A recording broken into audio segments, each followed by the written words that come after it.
republic for which it stands, one nation under God, indivisible, with liberty and justice for all. That's it. All right, good morning, everyone. Welcome to the March meeting of the Charter School Advisory Board. I'm going to start by reading the ethics statement. Board members are reminded that it is our duty to avoid conflicts of interest and appearance of conflicts of interest as we handle the work of the Advisory Board. Does any member of the Advisory Board know of any conflict of interest or any appearance of conflict with respect to any matters that are coming before us today? I need to recuse when Pitt speaks. Kip? Oh, Pitt. Pitt. Okay. Ignite. All right, so let the record show Sherry Reeves is recusing from Ignite. I'm recusing from Kip Halifax discussion and vote. Tammy is recusing from Kip Halifax. I'm recusing myself from Triumph Charter Academy. Triumph Charter Academy. All right. If at any time during the meeting you become aware of either an actual or apparent or potential apparent conflict of interest, please bring the matter to the attention of the chair. It will be your duty to abstain from participating in discussion on the matter and from voting on the matter. The mission of the Charter Schools Advisory Board is that the Charter Schools Advisory Board works to ensure the existence of high-quality charter schools in North Carolina. Also, just a couple housekeeping items. Please make sure board members that were speaking into our mics today. We had a comment from OCS that it was difficult to hear the minutes last time, so we're going to make sure, just make sure that we're speaking into the mics as much as possible. I think they're talking about you, Sherry.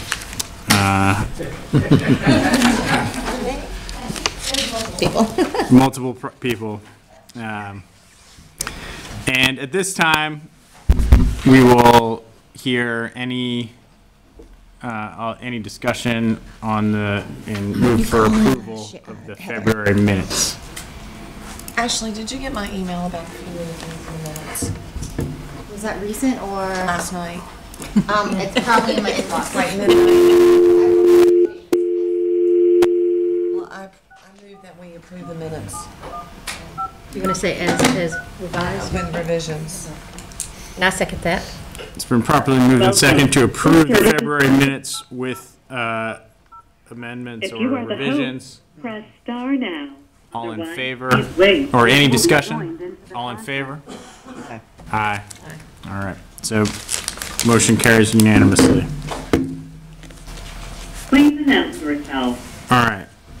We'll take 2 minutes to review the agenda today.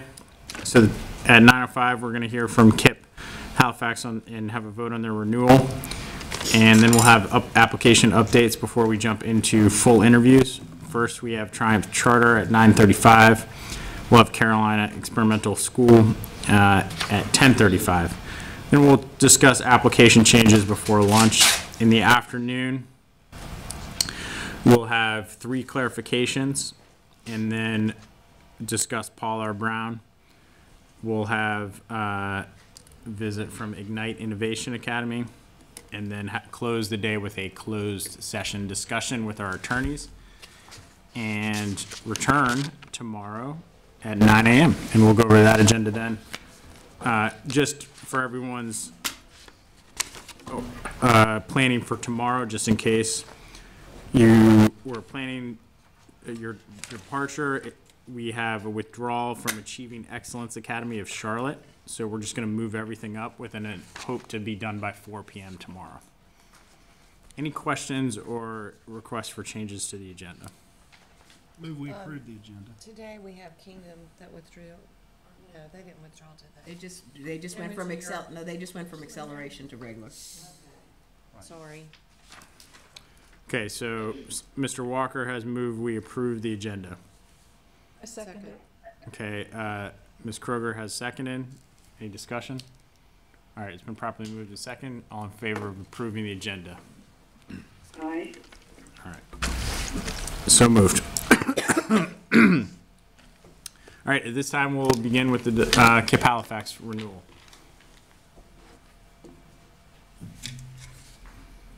Good morning. Good morning. We do have, KIPP Halifax is here to speak on their own behalf. Just as a review as far as their compliance status, they do not have any other compliance issues other than financial cautionary because of the delay in their audit being received. Has it been received? Yes. Hello, my name is Brandon Rosas. I'm the Chief Financial Officer for KIPP ENC, and I wanted to notify you of the three major aspects of why our audit was delayed for fiscal year 18. And so the three major culprits of what happened was this was our first year where we were able to have a consolidated audit for all 6 of our schools, which are encompassed in 3 LEAs.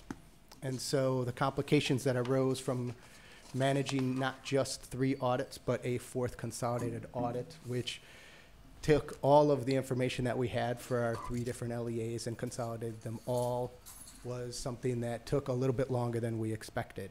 The delay in getting that consolidated audit meant that we did not receive our audit until December, in which we had a number of different delays due to the Christmas break, where we had 3 different agencies, KIPP ENC, Acadia, who is our third-party accounting firm, and also PMP, which is our auditors, where we had numerous people that were gone for vacations or different delays that were affected because of the break.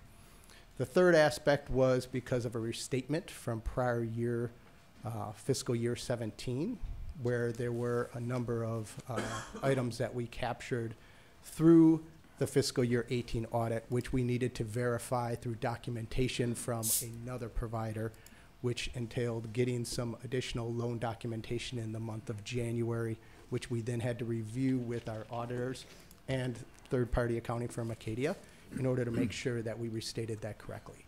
So those were the facts that delayed our audit until getting it to you in February. Now that we've found what some of the issues were with creating a consolidated audit, we've put into place some of the ways that we can make sure that we can time our audit better. We can more effectively work with PMP or another auditing firm and then Acadia in the future.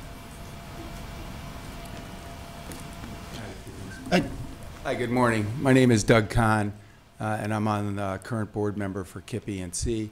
What Brandon didn't tell you was that he's new, almost a year, as am I as the head of the Finance Committee, less than a year on the board and on the Finance Committee. We apologize for the delay in the audited statement. It is over 100 pages. And we're certainly, I am on a steep learning curve, but we're getting there.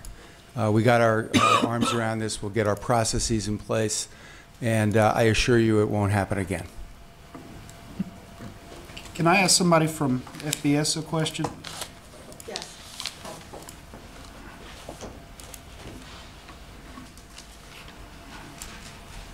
Yes. Hi, I'm Leanne Carr, Assistant Director of School Business. Actually, just a couple questions. Okay. Were there any findings in this audit?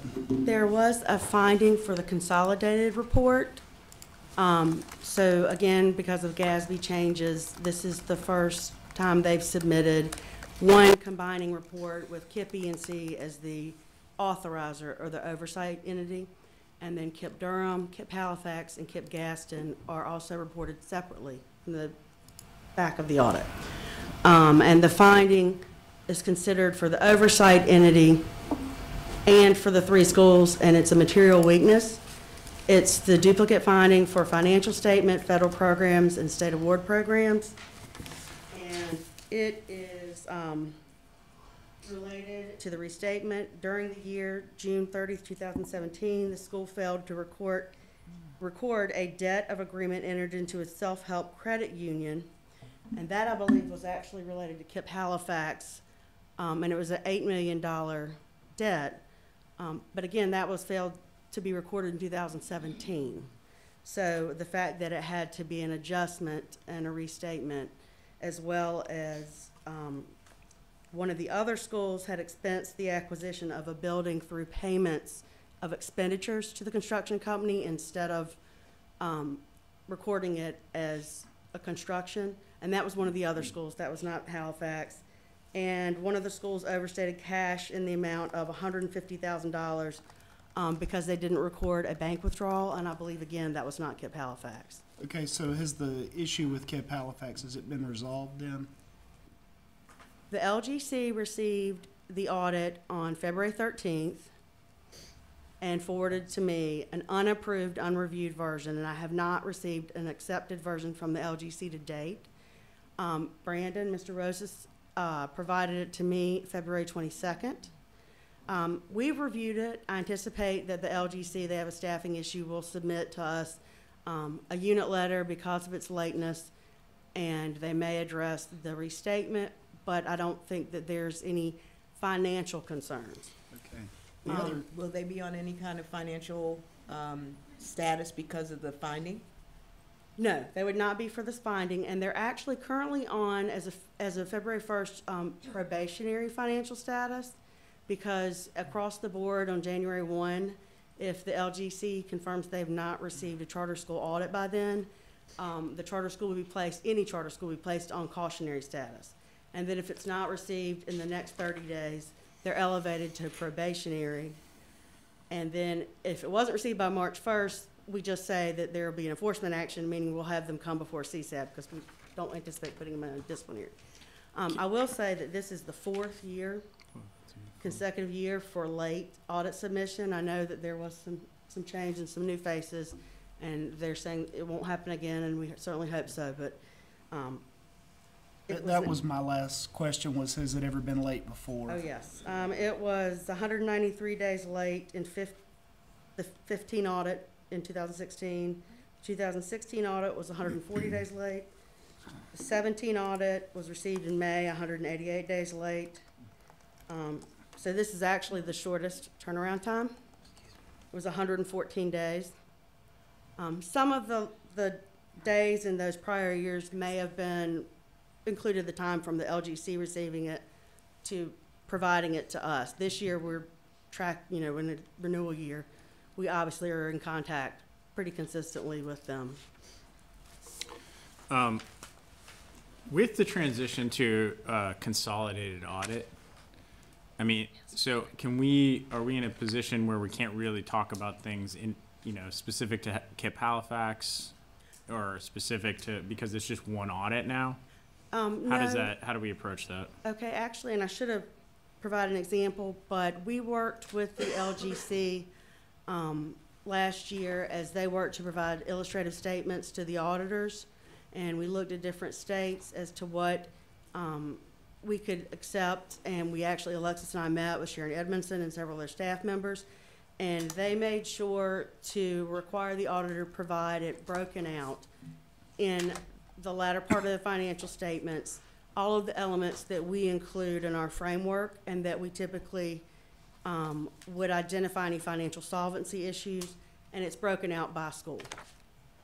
So, and the compliance, the findings are kind of assigned right now to the consolidated entity, but we may ask next year. But you can tell them the footnotes which part applies to what school. We may ask in the future that they identify strictly which school that the compliance finding was related to. So the three Statements are findings, basically broken out by school and consolidated, so you've got both. so the three findings that you mentioned, those were all 2017 and restated in 18, so the 150,000. Well, there were 2018 audit finding, but it was related to adjustments that need to be made because things weren't captured in 2017. Is that correct? Yes. And why did they get consolidated this year? Was that a request of the LGC? No, it's a GASB, a Governmental Accounting Standing Board change, because they're considered, if you hadn't asked me, I could tell you the term because I looked at it about 1 million times.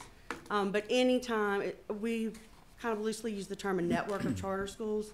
If they have the same author or charter, which KIPP E&C is now the charter holder for these 3 schools, then KIPP E&C is presented in a combined report, and then it's broken out for the individual schools underneath it.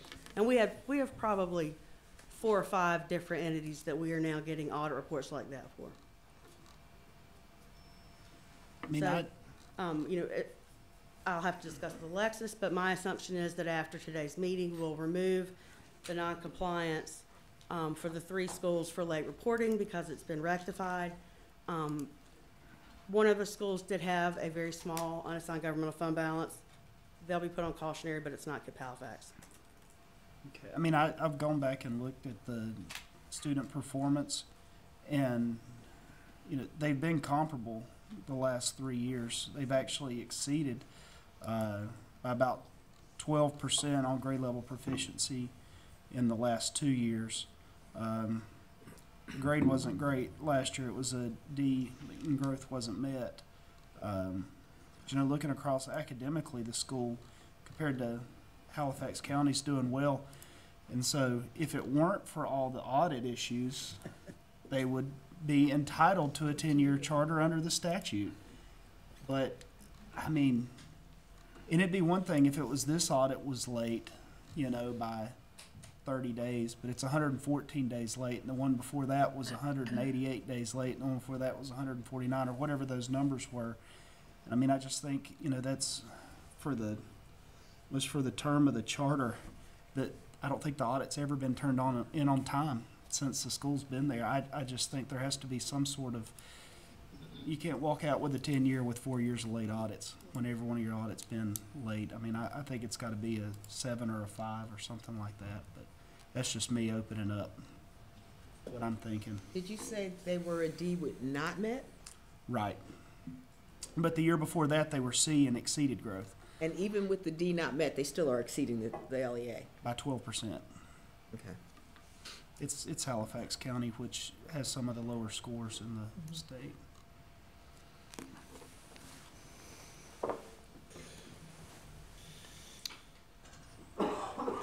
What's the framework? I'm trying to remember the components around the 7-year. I don't have it in front of me.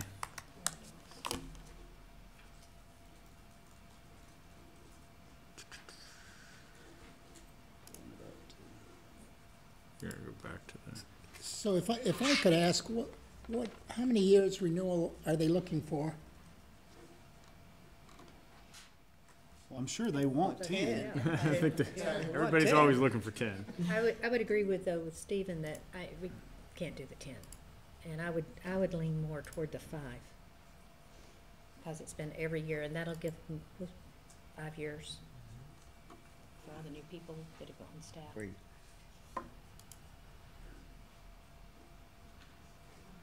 Surely they can get straightened out in 5 years. All of a sudden, this has stopped working. If not. What's the framework say? What does the framework say around 7? Ms. Cooper, do you guys have that in front of you? I'm kind of looking for it. I don't see it. I'll pull it up. So Looking at October. For a 7-year renewal recommendation, the school would have to have no significant compliance issues in the last 2 years, financially sound audits for the last 2 years, academic outcomes have been comparable to the LEA, school comparative for the last 2 of 3 years, or has exceeded growth the last 2 of 3 years.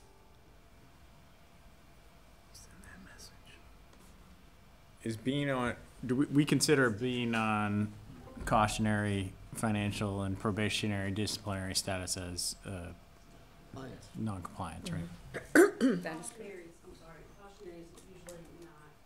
But Presented by us as senior review. But probationary Probationary is. yes.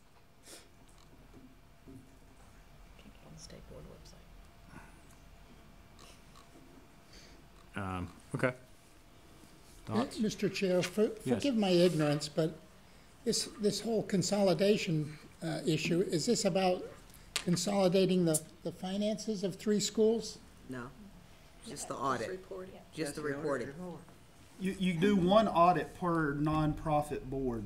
Right. And so if one nonprofit board holds multiple charters, there would only be one audit submitted. Even though that audit would be broken down like they said, but it would also be consolidated in. So apparently it's some LGC rule or something like that there's only one audit submitted per nonprofit. corporation. So if one has, in this case, they have 3, so they submit one audit for all 3 schools.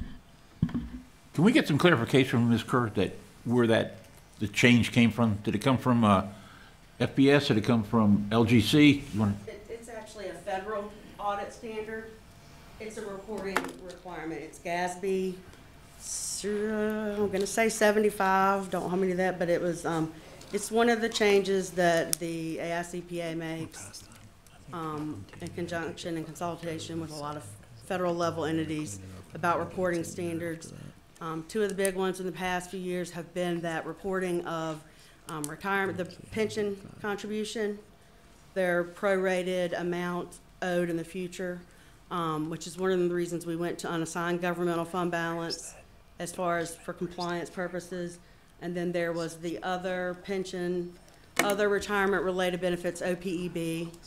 And then this is one of the newer ones.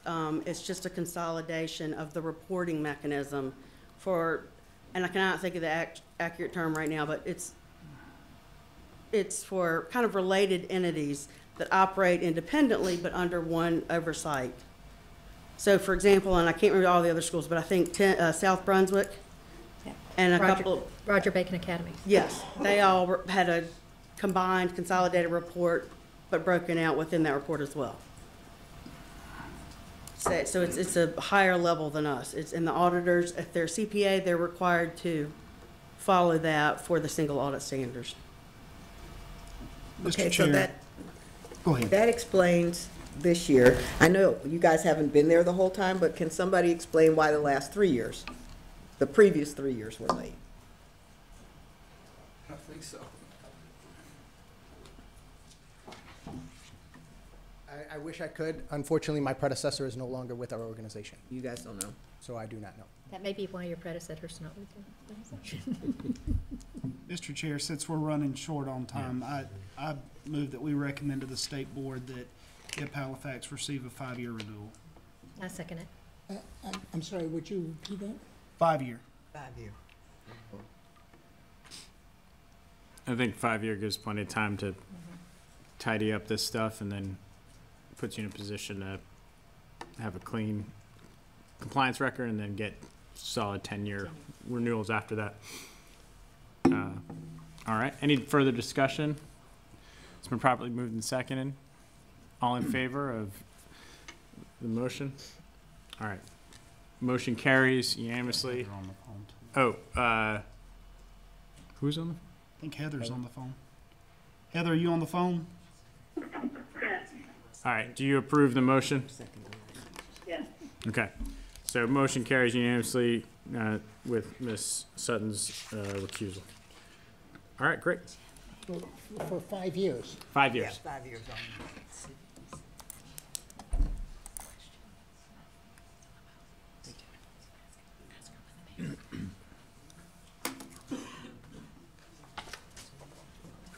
Okay, here we go. I'm walking.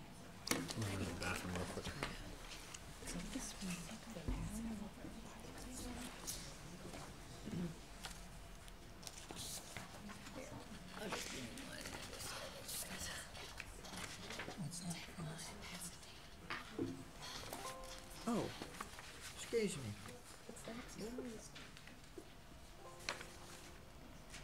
Oh, everybody. Okay. I thought I had the chair winners.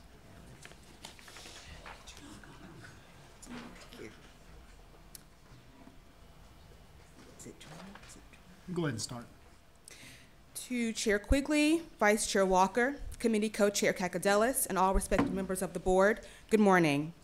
Today I'm going to provide to you your monthly update of the 2018 charter school application cycle. Specifically, I'll cover the application timeline and process.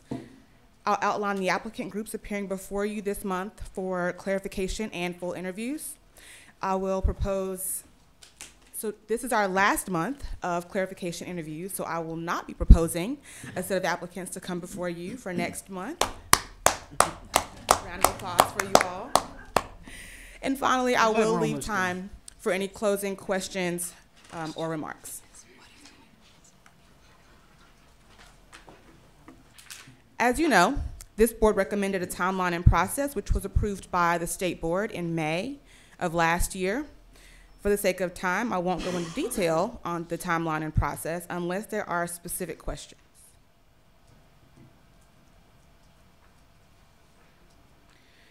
You'll remember that clarification is an opportunity up to 30 minutes in length for applicants to clarify aspects of the application.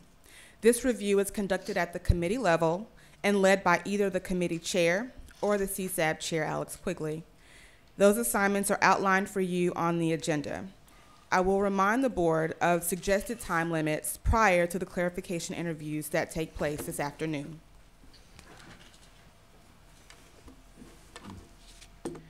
On February 16th, the Office of Charter Schools notified 6 groups that they would be appearing before you for clarification this month.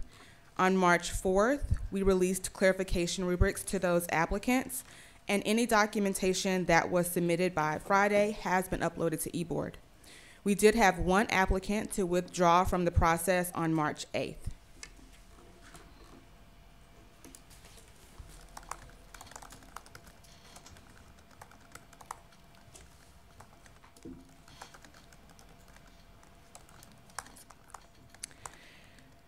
This month, the Policy Committee will conduct clarification interviews for Jordan Lake Academy, Alamance Community School, and Kingdom Performing Arts Academy. Jordan Lake Academy is a repeat applicant from last year. They previously applied under the name Liberty Leadership Academy. The Performance Committee will conduct clarification interviews for Wake Preparatory Academy, Kingdom Performing Arts Academy, and CFA Pender. Wake Preparatory Academy is a repeat applicant. However, there are significant changes between the applications submitted last year and the ones submitted this year, and I'll talk more about that prior to their clarification interview with you. As I stated, this is the last set of applicants appearing before the board for clarification in the 2018-19 application round.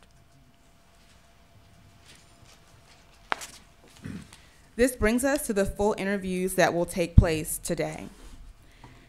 I will present an overview of information of each application to the CSAB, which is not to exceed 2 minutes. The applicant will then have 3 minutes to provide introductions for members of their board. All members associated with the proposed school should line up at the podium and introduce themselves and their role and their current occupation. All parties present should have a seat in the designated area and remain silent unless addressed. Anyone speaking must speak at the podium and into the microphone, and no additional information will be passed out at the interview if not provided in the online application system. We do have documentation uploaded for you for Triumph and for Carolina Experimental School. The breakdown of times for the full interviews is as follows. As I mentioned, an introduction up to 2 minutes. Applicants will have time to introduce themselves up to 3 minutes. The CSAB, the full board, will have up to 20 minutes to review and discuss application rubrics. You will have up to 20 minutes to question the applicant. You will have up to 10 minutes to deliberate amongst yourselves, and then up to 5 minutes to make a recommendation. On February 17th, 6 schools were notified of their full interview opportunity at the March CSAB meeting. 1 applicant, Piedmont Career Academy, withdrew their application on February 27th, 2019. Interview rubrics were released to applicants on March 4th and 5th. Any letters of absence or additional documentation submitted through the online portal has been uploaded to eBoard. And none of these applicants has submitted a special request. You may have shared this, Dr. Allen, but what is the total number of schools that we've approved at this point? 12. 12. We've approved 12? Yes, there were 8 that came through the accelerated process. 3 of those 8 were approved for acceleration, and then 5 of them were approved to open on the traditional timeline. And then at last month's meeting, you all approved Doral Academy of North Carolina, you approved North Wake and Wendell Falls Charter Academy, and then you approved Achievement Charter Academy in Harnett County. How many have we not approved? Great question. I will get back to you with that Okay. answer. Yes. Have they all cleared with the state board? Not- No, still the- haven't been accelerated there schools. yet. Right, the only recommendations that we've taken to the state board were the accelerations, and so those 3 have been approved. The other recommendations will all go in April, I believe. Oh, okay. April and May, yeah. Any other questions? Yeah. No. Out of those 12, the 3 are included in that 12. Yeah, the 3 are included. The in the 3 are 12. included, so we Yes. have 9 more. Do we have any updates, Dave, or maybe by tomorrow? I'd love to hear if you could just ask for an email or something from some of the accelerated folks for just to share how things are progressing for them, particularly Pocosin, because they were the ones I was most curious about as kind of a brand new startup. Okay, great. Okay. Thank you, Dr. Allen. We're ready to go. It is 9:31. We're 4 minutes ahead of schedule. If the board is ready, I am ready to begin with our Triumph Charter. I'm going to put 60 minutes on the clock, beginning when they start talking. All right, we're ready.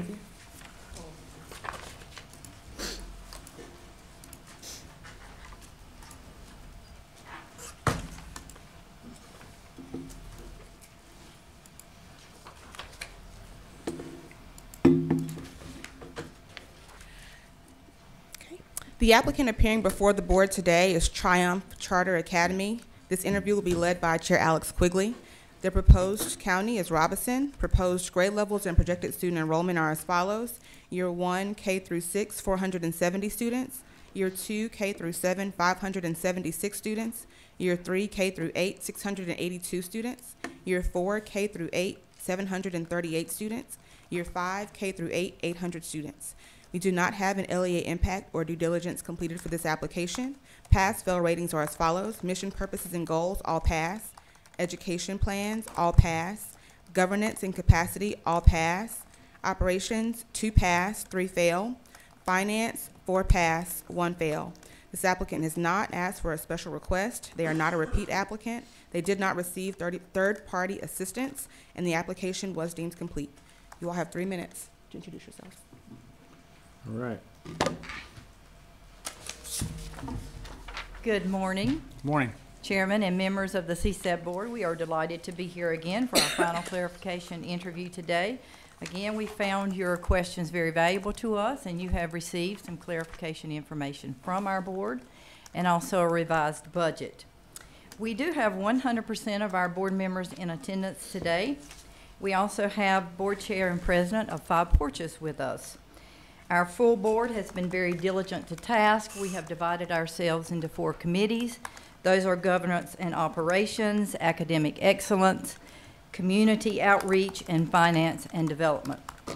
I know that you have our bios to put names with faces. We're very quickly going to give you an introduction of who we are, what we do on the board, and what we do otherwise. I'm Dr. Tanya Head. I am board chair. I'm serving on governance and operations, academic excellence, community outreach, and finance and development. My role currently is educational consultant. Good morning, everyone. I'm Dr. Priscilla Maynor. I am vice chair. I serve on governance and operations, academic excellence, community and community outreach, and I am a business owner and education consultant. Good morning. I'm Dr. Rachel McBroom. I serve as the chair of the Academic Excellence Committee and also serve on Finance and Development, and I currently serve as the Chief Learning Officer for the North Carolina Virtual Public School. Good morning. My name is Joy Hunt. I serve on the Academic Excellence Committee as well as the Community Outreach Committee, and I am a teacher in the public schools of Robeson County. Good morning, everyone. My name is Toby Carter. I'm serving on the Governance and Operations Committee as well as the Community Outreach and Marketing Committee. I'm full-time faculty at Robinson Community College. Good morning, everyone. My name is Taylor Pevia. I'm serving on community outreach and marketing as well as governance and operations, and I'm currently a sales manager at an automobile dealership. Good morning, everyone. My name is Ronald Barnes. I am the founder and president of Five Porches Community Development Corporation. Also, I am the senior pastor and director of the Greater Hope International Church at this current time.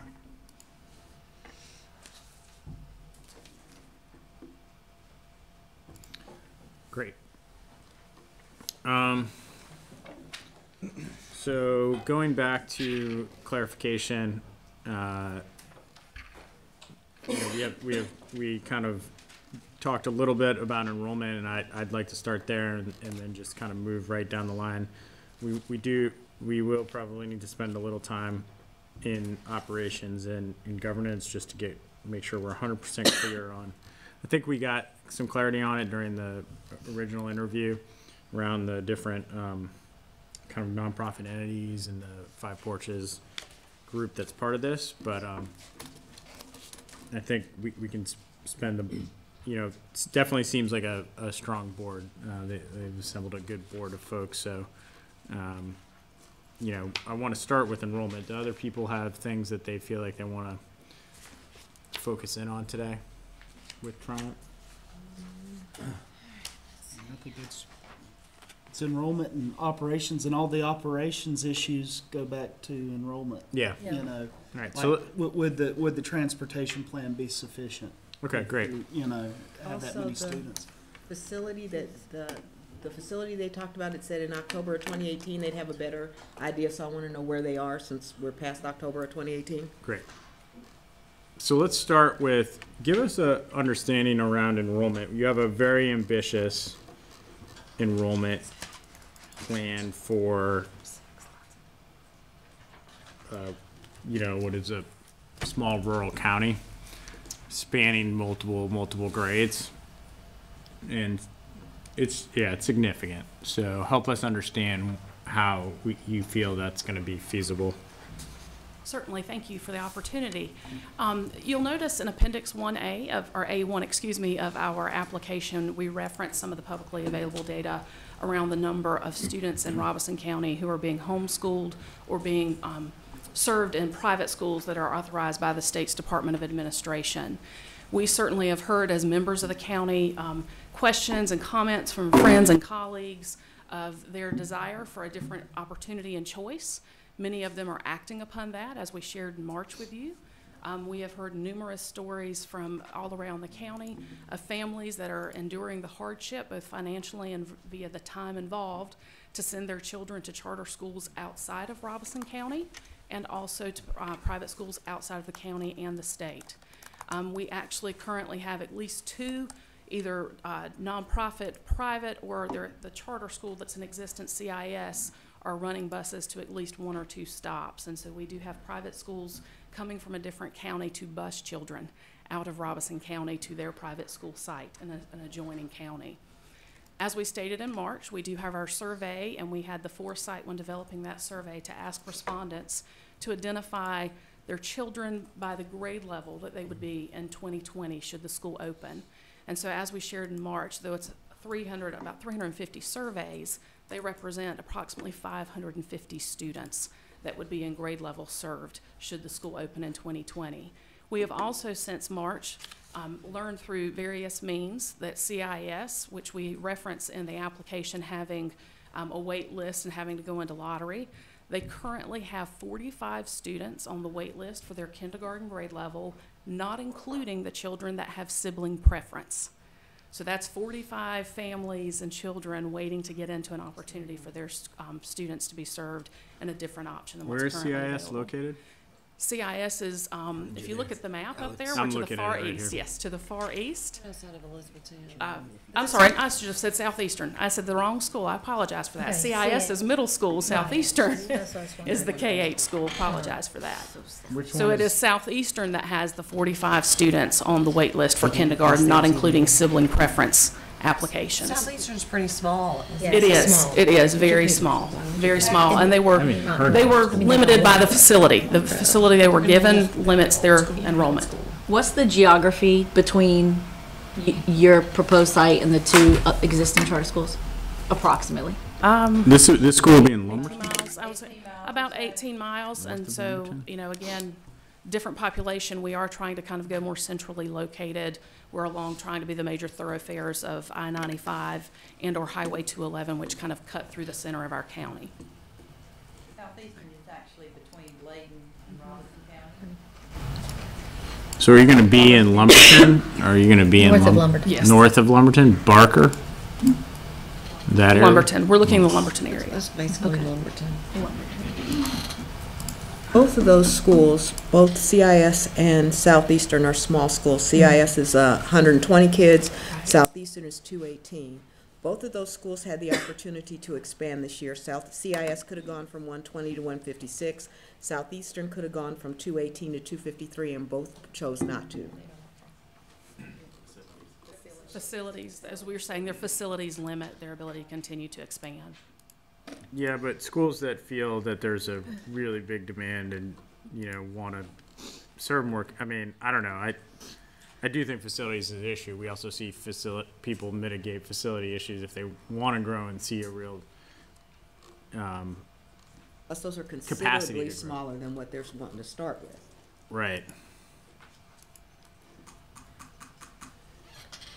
If I can bring up also related to enrollment is the hook that's going to differentiate you from the other charter schools and the traditional schools around you. The mission statement is pretty vague. You know, it doesn't really specify what sets you apart. So what is your hook that you're bringing to families in the community to say this is a school that's different than the others and we want our kids there? Who can maybe elaborate on that part of it? Certainly, and I think this may answer another question that we saw from the reviewers as well. We do seek to implement a transdisciplinary approach, and that may be a term that not everyone's familiar with. We know that there are hundreds of educational lingo thrown out there. And to perhaps make that a little easier to understand, if you would think of a continuum, and on the far left, you would have a disciplinary approach, and that's the approach many of us probably grew up with ourselves. And that, oh, it's 9 o'clock, it's time to learn our reading. Oh, it's 10 o'clock, now we learn math. It's now 11 o'clock, we go to lunch, and we come back at 1 o'clock, and so it's very singleized and compartmentalized in our approach to learning. As you move up that curriculum, you're probably all very familiar with, and your schools may also use cross-disciplinary or multidisciplinary approaches. This is simply when I'm now teaching English, but I'm using text from social studies or science, and so I'm integrating one or two content areas together and learning about them and teaching and meeting standards at the same time. So if you would imagine at the very far end of that continuum, so we've had the segmented disciplinary approach at one end, at the far end would be the transdisciplinary approach. And that's where you're taking all of the content areas that you're seeking to teach, and you're building a conceptual framework from the knowledge and skills required in those content areas to help students be successful. Our approach is that all disciplines have skills and attitudes, and they're called different things, that are practices for being problem solvers. In math, we have the mathematical practices. In science, we talk about engineering principles.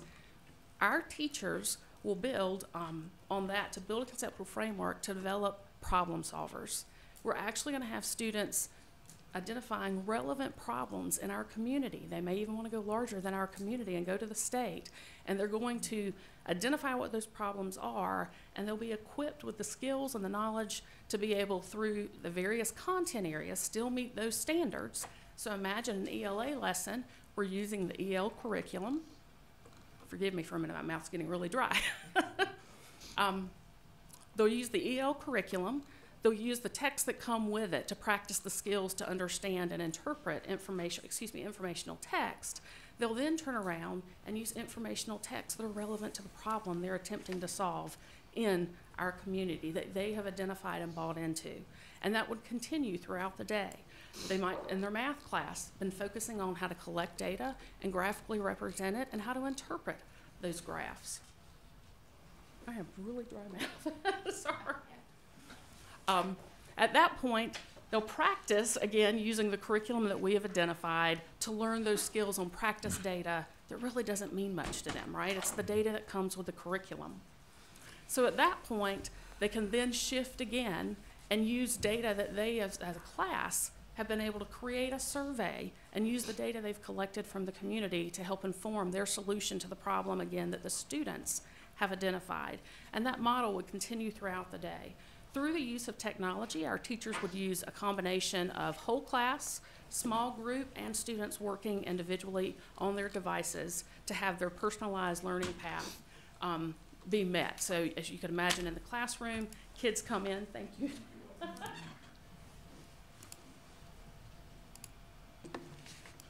I've spoken to the state board many times. Never had that happen. Sorry about that. Could be the allergy medicine I took this morning. So they would then be able to, and I've lost my step there. So they're going to take all this information that they're learning. So they're learning their ELA standards. They're applying it using informational texts that are relevant to the problem they've identified. They're taking their math content, and this particular example I've given you is how they're collecting data and graphically interpreting it. They're taking the data that they as a class have identified and created a survey, and then interpreting it as well. And so as I said, the classroom will kind of be this ebb and flow of whole group instruction when appropriate to small group instruction while individual students are moving around. We'll plan to use flexible seating so that a child will be on their individual path and through their device know what assignment and what center they need to move to next so that they can keep moving and focusing where they need to. Kids on a similar level would then move into small group settings with a teacher where more directed instruction could be at their level to move them forward in the various content areas. And all of this would take place not in just one day. These problems that they're going to solve are going to take extended periods of time. And so they're going to possibly be working on them for at least one grading period, if not more, and taking the knowledge and skills that they've got to figure out what do I need to know for us to present a solution. So in our circumstances, an example could be a community issue, especially around the Lumber River. And if you've been paying any attention to the news, the Lumber River is a great source of pride for our county, but it's also been a source of devastation in recent years with the hurricanes and the flooding that occurred with it. So that is an ample opportunity for the students to look into what's been the ecological impact of the Lumber River. And so tie that to their science standards. They can also tie into their social studies standards as they understand the impacts of natural resources and their availability on a surrounding community, and tying into what have been the resources in Robeson County and how those have helped inform the community and how it's moved it forward. And of course, we would tap into our experts at the community college and at the four-year University of North Carolina of Pembroke to come in and be guest speakers and help them to ultimately end up that not only would they come up with a solution, they could present the solution to local government officials, be it city council members, county commissioners, et cetera. So actually becoming engaged citizens, tackling issues and presenting possible solutions. And that's what we want to encourage students all along, is how to be active, engaged global citizens. Our curriculum is not our selling point, because we all know a curriculum is a curriculum, and its only value is what the person who's teaching it does with it and how the students engage with it, correct? And so that's why we don't reference any curricula in our mission statement. We are not selling ourselves as a STEM school. I do want to stress that my degree is in science education, so even though it hurts my heart just a little that we're not focusing on science, we do truly believe a transdisciplinary approach says that no one discipline is more important than the other. Okay, I'm gonna pause you there. So that's, are you gonna be the school leader? No. Okay. Is the school leader on the board? No. No. Okay. We don't have. But Is that's anybody okay. on the I was board just gonna asking. work Is for the someone on school? the board gonna work at the school? No. I mean, people do. That's common. So that's why I'm asking. I guess you kind of rehashed a lot of what's in the ed plan. Could someone give me the 30-second elevator speech about I'm a parent and why I should go to this school? Because that was a lot, but inappropriate for this forum, but not for a parent who's trying to figure out, I have a second grader, why should I come to this school? So if you notice, hold on. You don't have to My phone's time it, ringing. but- So If you look at the demographics of Robeson County, it's majority Native and indigenous populations. The demographics has shifted significantly. In our application, we talked about transdisciplinary, we talked about personalized learning. I'm not going to go into personalized learning and student-centered learning because it's right here behind you. So that'll give you an idea of the differences there. I think the key thing that's really unique about TCA and the transdisciplinary approach is that the transdisciplinary approach is congruent with Native learners. It's a culturally responsive approach because Native learners are usually field dependent versus, in contrary to the mainstream schools, which is really field independent. So there will be a focus on the values and of the home and the family and making sure that there's congruence between the home and the family and the community. Learning styles, that'll tie into you know, voice and choice, students being able to really have an active voice in their education and what they're learning. So when I talk about cultural responsiveness, you know, from a Native perspective, it's holistic. We look at our world and things around us, we perceive it in relation to a whole, and transdisciplinary is something that aligns to that. So I think that's really the unique piece.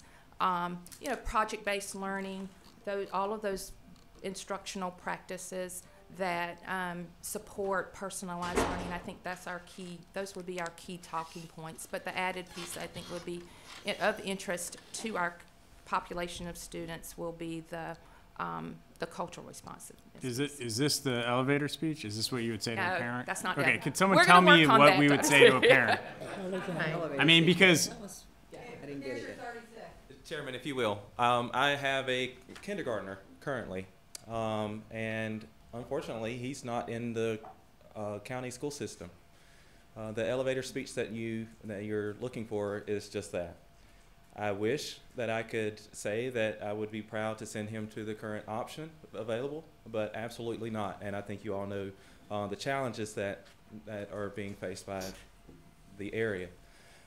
Being on both sides, seeing the plan for this particular school, as well as understanding how the student impact would make a difference in his life and our life as a family, I can speak directly to the draw that we would have, and also understanding that a lot of my friends, coworkers, and people in the community have the same sentiment as to a good option, something different in terms of the delivery, because we know that our students are very well capable. Seeing them on the post-secondary side as they come into our programs at the community college, we know they are talented. We know they can do the work. They've just got to be given a good opportunity, and that's what TCA seeks to provide. Okay.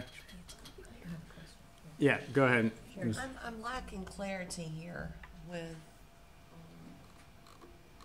how this is going to lay out in the classroom, how this looks for the child. I mean, I understand what you're saying, transdisciplinary, speaking to the whole child, but then we're throwing in project-based learning. We're talking about personalized learning plans. How does this look on a day-to-day basis for a third grade child in your school?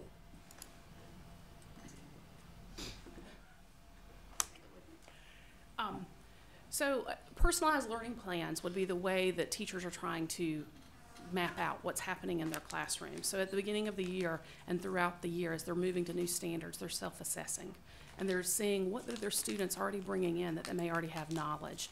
So much like with that personalized approach, it allows them to be able to send the students down the path, not having them waste time on content that they can demonstrate mastery in. Students will also at that point be able to, that third grader will be able to say, for this particular math standard, I want to do XYZ project to demonstrate that I understand and to master that concept. Another student might be able to have choice and say, maybe they want to take the traditional test and show that mastery that way. So that's what the personalized plans would allow. Moving each child on the trajectory based on where they are in their pre-assessment data and giving them choice and student agency to be able to decide and negotiate with the teacher in terms of how they would implement this. So again, that's why, as I was saying, you would have this combination of students working individually and small group instruction as well as whole group.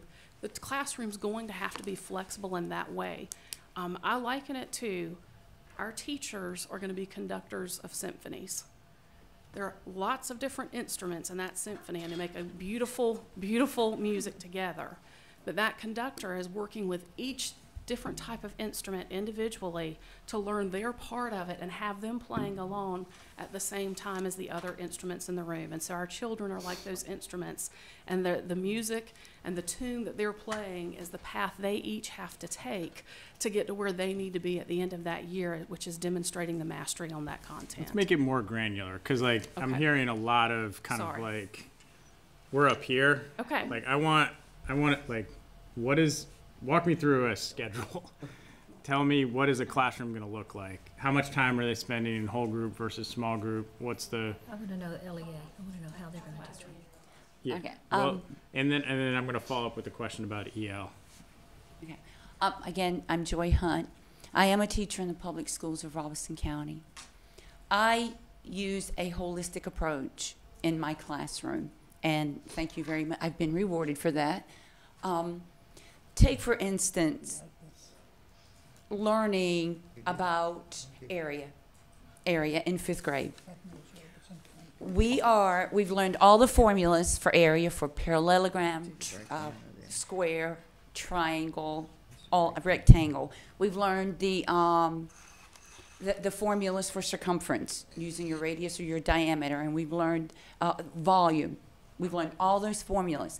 To learn those formulas, area, I brought in plaque, boards. We measured the boards. It's application. It's all in doing. They took the boards. They measured the boards. I have a family member who's in construction, so I got them for free. And he gave me the material to cover the boards. If we're going to talk about, if you're going to lay a carpet to find the area, how much carpeting will you need? Let's do it. That's what we're talking about. We're going to do it. It isn't just an acquisition of knowledge. It's what that looks like in application. That's what I do. And they've taken those formulas and they're making birdhouses. That's the final project. And it's called Formulas Are for the Birds. They're using all those formulas to construct the birdhouse. And I also, on Fridays, through the week, I take little clips of videos through the week. I take their pictures. Every other Friday, parents know they can come in because those clips of what everything they've been doing is playing. And the kids get to talk about it. They get to show. And it's not just, oh, look, Mom, here's my poem. Or look, Dad, this is what I did. Look at my journey. This is how it made me feel. Between all of us, we have almost 100 years experience in education. I like to say that, and I don't like to say that. When we sat down and mapped out what we wanted this school to look like, those pillars in front of you, 4 hours. And at the end of 4 hours, we said, this is what we want. We've been through the highs, we've been through the lows, we know what worked, we know what didn't. Can I just interrupt? How much time are we going to spend in reading instruction each day? Like, what are we thinking about in lower grades, for example? Yeah. Do you have a sense of, like, schedule, things like that? First grade. Certainly in grades K through 2, where it is so foundational, we would want to focus on those high literacy domains, those top 5 that we know that are critical to students' learning. So that would be probably 120 minutes of the morning at minimum. So the EL program is heavy on grade level text and not so much on phonics, systematic phonics instruction. What's the plan for that? Actually, they do have a part of the morning, each morning that is very focused on those 5 domains of vocabulary, comprehension, phonemic awareness, phonics. Very heavy every day for a period of time. They call it their skills block. Right. So how long is that? That is usually 30 to 45 minutes just based on those particular skills, and then you work around that. I mean, it's not Okay. What might you be comparing Well, EL it to? just Core? I think EL is so here's a follow up on EL. Okay. EL is a very difficult program to teach. It's an overwhelming amount of material, and it's a great, it's the high, arguably, I believe it's the highest rated ELA curriculum. You all only have 5 days for teacher work days. So like, when are people going to be trained in this? Because you do have a lot of money in professional development, which is good. We do. We're averaging about $50,000 a year in that. Yeah, no, that's great. And I'm worried that, this is a tough, to roll this out K-6 from the jump is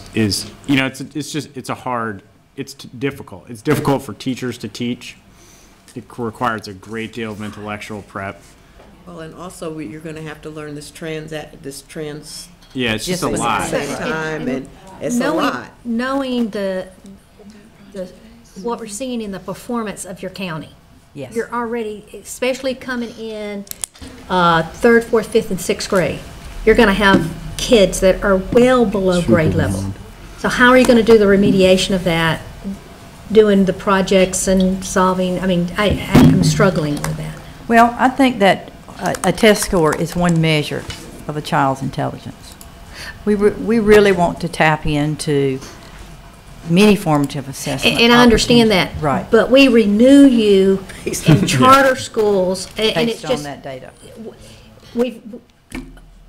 Traditional schools that all of you have worked in are never closed. I don't care how bad or how poor the performance is. We've never had a traditional school closed.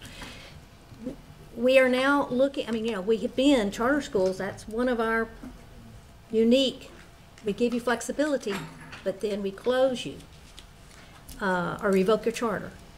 And a lot of that is based either on finances or academic performance. Yes, ma'am.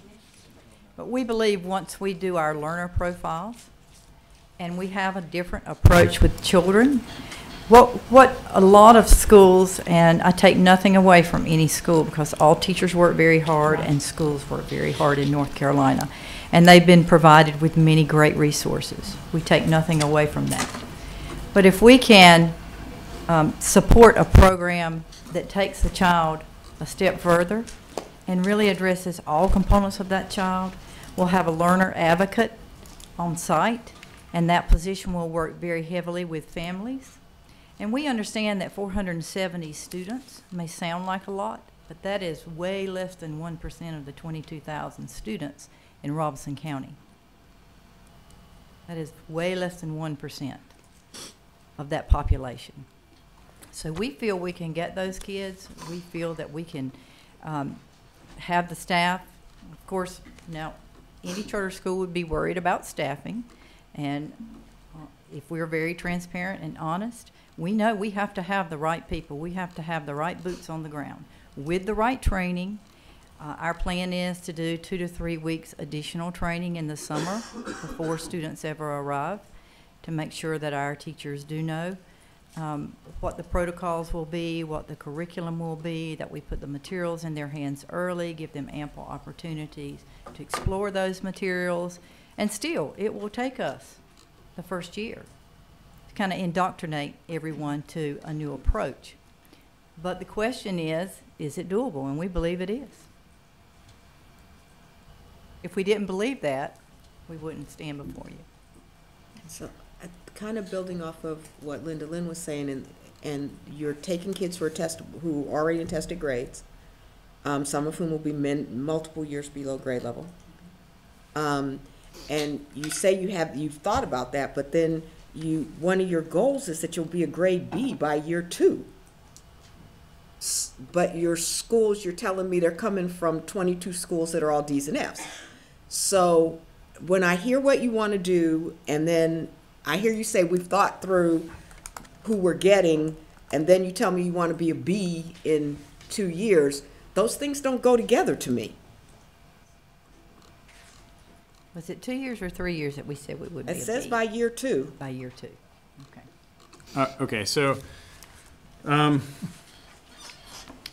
I do want to make sure that we leave time to talk about finance and operations. I think, is there anything else that you want to add just on the, we'll probably cycle back to the instructional piece. Okay. I will say that I checked based on the kind of PD is budgeted well. The compute software, they talked about one-to-one, there's $350,000 in there. There's a lot of money for instructional software. So I think the $65,000 for curricular materials, which the EL program requires a lot of trade book purchases as well as other components. So I think all of those instructional pieces are covered financially in the budget, so there's good alignment there. I think we had other questions about the budget, so and on the governance front, you know, my concern, you know, operationally back to the calendar, and you know, I am worried. You know, I would have liked to see, especially if you're opening school with 450 kids brand new. Like, you can't. You need teachers there for, I would say, 2 to 3 weeks minimum to set it up right. Okay, so let's move. They were all pass in education, governance. Why don't we move down to, do we have any other questions about the kind of nonprofit groups, or do we feel like we got that clarified at clarification or anything like that? Anything else on that governance? I have a question about, not about clarification of their nonprofit groups, but do we have any responsibility to verify that this group actually has $1 million they can put into this school? Like, they're saying we're going to give them $895,000, but do we have any obligation to make sure they even have $895,000? We have the president of Five Porches with us if you would like for him to address that. Sure, Okay. as if the board's okay with it. Good afternoon. I just want to say it's a privilege to be here and speak with you today. This is something that's very dear to my heart, this school and this particular outreach that we do. You could find on the state records here in North Carolina, we filed as a state corporation in 2013, Five Porches Community Development Corporation. I've been doing this type of work for 43 years. We have a heart to help those in the community. I was born in Robeson County, not raised in Robeson County, raised outside of Baltimore and Washington. Moved back in 2012 and saw the desperate need of the county in many areas. The county is a low wealth county. It is less than 50% of the average median house income from North Carolina, less than 50% of that. I saw the desperate need of the children in Robeson County, not just the children, but also the people in Robeson County. So therefore, this Community Development Corporation was formed with multiple business people throughout the country, not just North Carolina. Very wealthy, very powerful people. We, in a period of 6 years, we have fed tens of thousands of people in that community, helped the homeless, placed people in homes, given away clothing and things of this nature. During the last flood, we provided over 500,000 meals in Robeson County alone. We sent to Mexico Beach just a month and a half ago, the area that was hit in Florida. We sent 400,000 meals there. So this was a very active group. Out of Five Porches were born several other nonprofits, one being GHIC. I saw some questions on the forums in questions to GHIC, Greater Hope International Church. That particular church is the largest and fastest growing church in the county. Also, we have met, it's called Five Porches because we have 5 areas that we wanted to deal with. Those were the homeless, those were abused women and children. Those were just those type things. And one of them was education. We feel like though we have taken care or are taking care of the faith-based needs, we're taking care of food needs, we're taking care of clothing, we're taking care of those type things, we're taking care of abused women and children. Now it's time to deal with education. So when I began to, I did not know Dr. Maynard, I did not know Dr. Head, I did not know Dr. Bloom. These are people that I met when we began to search and look out for people that had a heart to help the community and help Robeson County. So therefore, we are 100% committed to do this work. There are profitable other nonprofit companies that will work with us and pour into us and we are very well able to do whatever is required to meet the needs of this particular facility. Great, thank you. Any other questions about that structure or relationships there? Okay, great. Let's move on to operations. There were some questions. You know, I had concerns about the lunch plan and then as well as transportation. Is the nonprofit supporting that? Yeah, is the that? nonprofit providing the lunch service or supporting the lunch program? They would for the students identified as needed. Yeah. Up to 30% or so, and beyond that if necessary. But we calculated at 30%. But it's not budgeted for. What It's percent under are you Fund expecting? 5 on the spreadsheet. What's the 30%? I'm sorry. The 30% is what we would estimate would be an at-risk poverty, high poverty needs students that would probably attend the school. Where did you get that the free and reduced lunch population would be much higher in Robinson County? It is much higher. Why do you think only 30% of your kids will be? That's what we use just for calculations. It may be higher. If it is, the nonprofit has committed to helping us. What did you say about Fund 5? That's where on the budget sheet.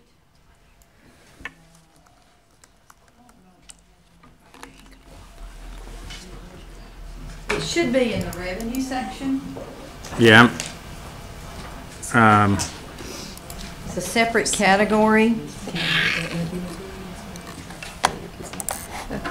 You'll see under, because you asked us as a committee to go back and include the funds that we would receive through Five Porches as revenue, we went back and we did that on our spreadsheet. So you'll see Five Porches transportation, curriculum, technology, and then you'll see Fund 5. Where this is on an updated budget that you submitted? This is, yeah, it's behind us. Yeah, it's behind it. There it is. So Five Porches is going to pay for the food? Oh, here it is. 5 fund revenue right up here. Five Porches is paying for food, paying for your food? Parents will bring, for the most part, meals, will provide meals as they do in many charter schools. But again, the 96,000 is calculated on 30% of the population, which we can't identify the population right now as far as who will be high poverty and not. But if the majority of the people in the county are poverty, why would you figure that, where are the kids coming from? That if the majority of the population falls under poverty, where are these kids, 70% of these kids coming from that aren't? Well, we have a lot of students that we think may come back to the county that are attending private schools, other charter schools. We feel that some of those students will come back to their home county. We figured 30% as just an average because we don't know the student population. I just say I think I'm feeling some tension between that kind of that as a well, one I have reservations about, you know, the need for, I don't think charter schools are designed as a replacement for private schools and home schools necessarily. But I also have concerns about having such this kind of juxtaposition of the high number of students that you're seeking and then a strategy that is focused, because part of what we said was, well, the schools in Cumberland are not very good, or Robeson are not doing well, so it's a strong statement to come to our school. I just think it's a hard sell to 400 students, particularly if your strategy is pulling students out of their home school or out of their private school environment. I just think that it's just a lot of that as two strategies. If you were saying we're providing full transportation system, full free lunch system, we're recruiting directly from every area of Robeson County, we're going to bring kids to the school. I'm like, okay, but you're kind of saying, well, we'd be 1% of the population of students, but we're actually targeting this other population that's not actually currently attending. So those two factors, you know, if either of one of these things were to change, you know, if you were to say, we're starting with 120 kids in 2 grades, I'd be like, okay, you know, it seems reasonable. Or we're, you know, because you may get a lot of kids in 6th grade, but you might not give them in 5th grade. Obviously you can adjust things, but again, I feel like it's hard for me to see these 2 strategies side by side. And also only $4,000 for transportation. I'm concerned that, yeah. I mean, that's just a concern given a rural county, and I guess if most of the kids are bringing them, but again, that then creates this problem of like, how do you recruit effectively? Yeah, transportation has been updated as well. Okay. So in the in our clarification interview, as well as in the written statement that we submitted along with the budget, our transportation.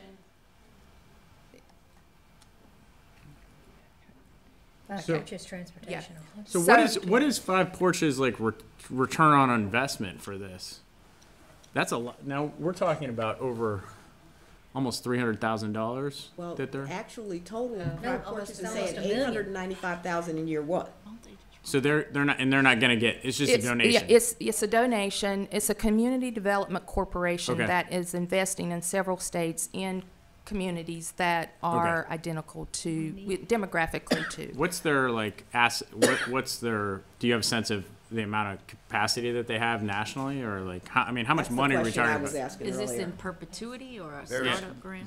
we're not seeking any profitable return. Sure, on any yeah, of this that's money. great, This is philanthropic money.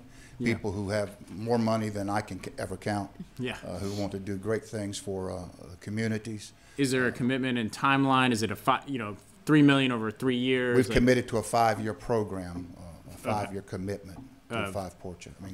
Do you have a sense of PAC. 5 years and how many million? I think it's $3 million total over Okay, a so 5-year $3 million period. over 5 years to get the school up and running. Yes, sir. Okay, that's helpful. All right, so you've increased you're putting more money into transportation. How Yes, is this we money going to be discussed more spent? transportation, and in fact, I have discussed with people right now who are already working on this area of transportation. We've been given commitments to up to as much as 6 buses, but I think we planned on 4 with multiple stops, community stops. So these are the things that we do. Okay, that's good. Do we know that? Yeah, that helps. That's a more robust plan financially. Yeah. I think on both of these areas, the school transportation and meals, the long-term plan is for TCA to be sustainable. Going back to the conversation that you had around the meals, it's going to be parent-provided meals, and then those students who are based on need, the Five Porches funding will cover those. But we know that that Robeson County is one of the community in a CEP eligible district. So our plan is, based on when we determine what our enrollment is and if DPI determines our eligibility, we do plan to move towards offering a school lunch program. I think that's all well and good, and I think a lot of people have that, and I think you know this because you've been involved in this type of work. I think it's very easy for schools to, I think how you start is often what you do, and I think it's really hard to back your way into those school lunch programs or transportation, because basically you get so used to the budget. Like even this 5 years in, you're talking about lots of money that you're not going to have a revenue line for. So you kind of get, it's doable. It's just difficult. It's why schools that don't start out transporting really don't ever go whole hog into it until they get to a real significant capacity. But it's exciting to hear the community foundation is so committed to this organization. We have about 13 minutes and about 14 minutes. So we may ask you a couple more questions, but I want to give the board some space to discuss. I think that this board, I think this board is outstanding in terms of the people on the board. You have Chief Learning Officer for the virtual public school, teacher from Robeson County, obviously engaged parent Priscilla Maynor is a person that we know well. and obviously the folks from the Community Foundation. So I think from a board strength, I feel very excited about this board. I just have some real reservations about kind of the changes they've made show that they're open to feedback too. I just have reservations about some of the components, the clarity of the plan, just, how precisely. I think I would personally feel better if the overall number was much lower, and we were starting off smaller, just based on everything that we've known on how schools start, and particularly in our rural community and all the barriers there. Or if we were saying like, we're going to start big, but we're whole hog. We're going to transport. We're expecting 90% of the kids to ride transportation, 90% of the kids to get free and reduced lunch. So I think those two things are making it difficult for me, combined with like a little bit of fuzziness around what would I say to a parent about, because I feel like I can make the elevator pitch right now for this school in 30 seconds. And so I think like I want the board to be a little bit more even clear on that. So given that, you're talking about just a huge number of kids to start out. So that's where I'm at. I'm kind of on the fence. On the elevators in this building, you would get a minute pitch. Okay. To be able to do it. But, no, I mean, I kind of echo your comments. I've been pretty quiet, but I'm very impressed with the board. And I'm impressed with the board, and then also know the need for some more choice in the area. And so that's what's kind of got me leaning towards yes. I mean, I think there's some issues. I think the main issue is getting the students in the door. That's I think is the biggest issue. Yeah, I have big concerns about the numbers. I just don't think that's going to work at all. I just don't think that's going to happen. But also, I'm a little. I sense a dissonance between who they think they're serving and who lives there. Mm-hmm. And that concerns me, because so then I'm like, well, who really are you targeting for this school? And that concerns me. Can we hear from the teacher in Robeson County one more time about that particular concern? What discussions has the board had about the audience? Who are the students there, and how are we going to attract those particular students? Sure. And I'd like to add to that, the remediation. Not too many questions. We only have 2 minutes. The remediation plan. Or 2 minutes because I want to leave about 8 minutes to have final discussion. So 2 minutes. Thank you. You wanted to know about that particular concern. You're a teacher in the county, and there's this seemingly disconnect between the population that you have to serve there and the target population that may be identified or not identified in the charter application. How are you going to meet the needs of the students? What discussions have you had as a board to ensure that you're going to get a good cross-section of the students in the community? Okay. Well, we've had our community meetings, and we've had our surveys. We put that out there. That is where our numbers are coming from. But I think the question is, you said, we know that the scores in Robeson County are low, right? And I think we're coming to you and we're saying, by year 2 or year 3, we're going to be a B school, right? We're having a problem with that. As a teacher, all these many years, and I think all of you know too, it boils down to expectation. It boils down to standards. I teach these same students. They have phenomenal growth year after year after year. These same students. I love Engage New York, and our program is an offshoot of that, as you well know. You raise the standard. Just because they're coming from poverty doesn't mean they can't learn it. I'm not suggesting that. I'm just saying what I'm not hearing is what's the plan to get them from being behind 2 years from now being able to be a B. And I don't hear that plan. And I have no doubt you describing your classroom and what you're talking about. Like, if you want to come work at my school, I have a job for you. Like, you clearly are committed and doing the right things. Like, that's not an issue. You're not even going to be teaching at the school. Well, I'm sorry. She may. Or you may be teaching at the school. Are you going to be the principal? No final decisions have been made. Okay. I intend to be very involved with the education piece. I really do. Now, you have to take the child where they are. You have to. I understand that. And we understand we're getting students who are going to be well below grade level. I get it. The first little while, it's all about growth, and it's exposing them to a method of learning that they haven't been exposed to. But what we are doing is tapping into what they do naturally. They're curious. They want to know. That's what I do in my class. Now, and some of they're still low. They're still low. Proficiency isn't something I'm looking for. I wish, but as long as we can see that growth, if we can tap into who they are naturally, I believe in that wholeheartedly, you're going to see that growth. Yeah, let's not go farther, but just 470 students in a small county that first year, as a teacher in that community, can you do it? Yes, we can. How are you going to do it? We're going to get, Real quick, because 1 minute. we've already had the interest. They came to us. Our numbers are based on surveys. Our numbers are based on what the community said to us.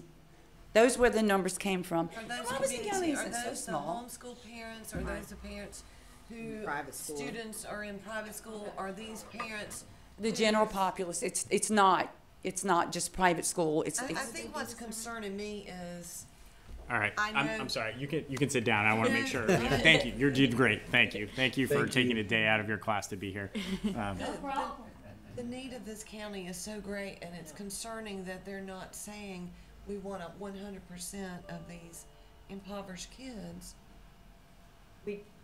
in the school. Yeah, I may be able to speak to maybe a little more. well, clarification. hold on one sec, because I just want to make sure you can, because we're going to run out of time, and I want to make sure that we have adequate time to just discuss, but we may call you up again. Thank you. Yeah, for me, I'm leaning no, and it's hard because I love seeing the community development organization and the board capacity that they have. I think that this application is a total slam dunk in a year. I think when they go back, they tighten up their clarity of who they're serving, maybe reduce the numbers, or get more strategic on the startup phase where you go K2 and maybe sixth grade, and then you fill in the gaps, and you go up to 8th and you go up to 5th, and then also get a little more, rather than kind of going back and scrambling and putting the community the funds in the budget, like really spell that out how that's going to be structured. I just think this application gets really, really strong in the school. We have an outstanding school that serves all kids in Robeson County. I'm concerned that, I just think we have to be disciplined about helping. We have to be the kind of, I guess, steady hand or the objective folks that can say, okay, let's not rush in too quickly to something. This is a great.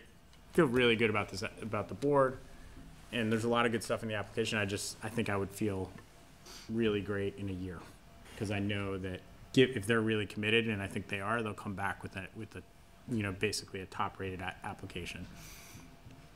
That's where I'm at. I'd like to get some other folks. I would like to just comment on, I agree, I think it's a very strong board, and they're very dedicated to what they want to do. I think I'd like to see a little bit more financial expertise and legal expertise on the board. And I feel like the budget needs to be, they did present another budget, which I haven't had a chance to look at, but they're relying heavily on this outside support, which you can run into trouble because you don't really know how long that outside support is going to be there. And the initial letter they provided, they said 3 years, but then the budget really kind of is using at least 5 years. And I just get concerned when you rely on that so heavily, that support might not be there.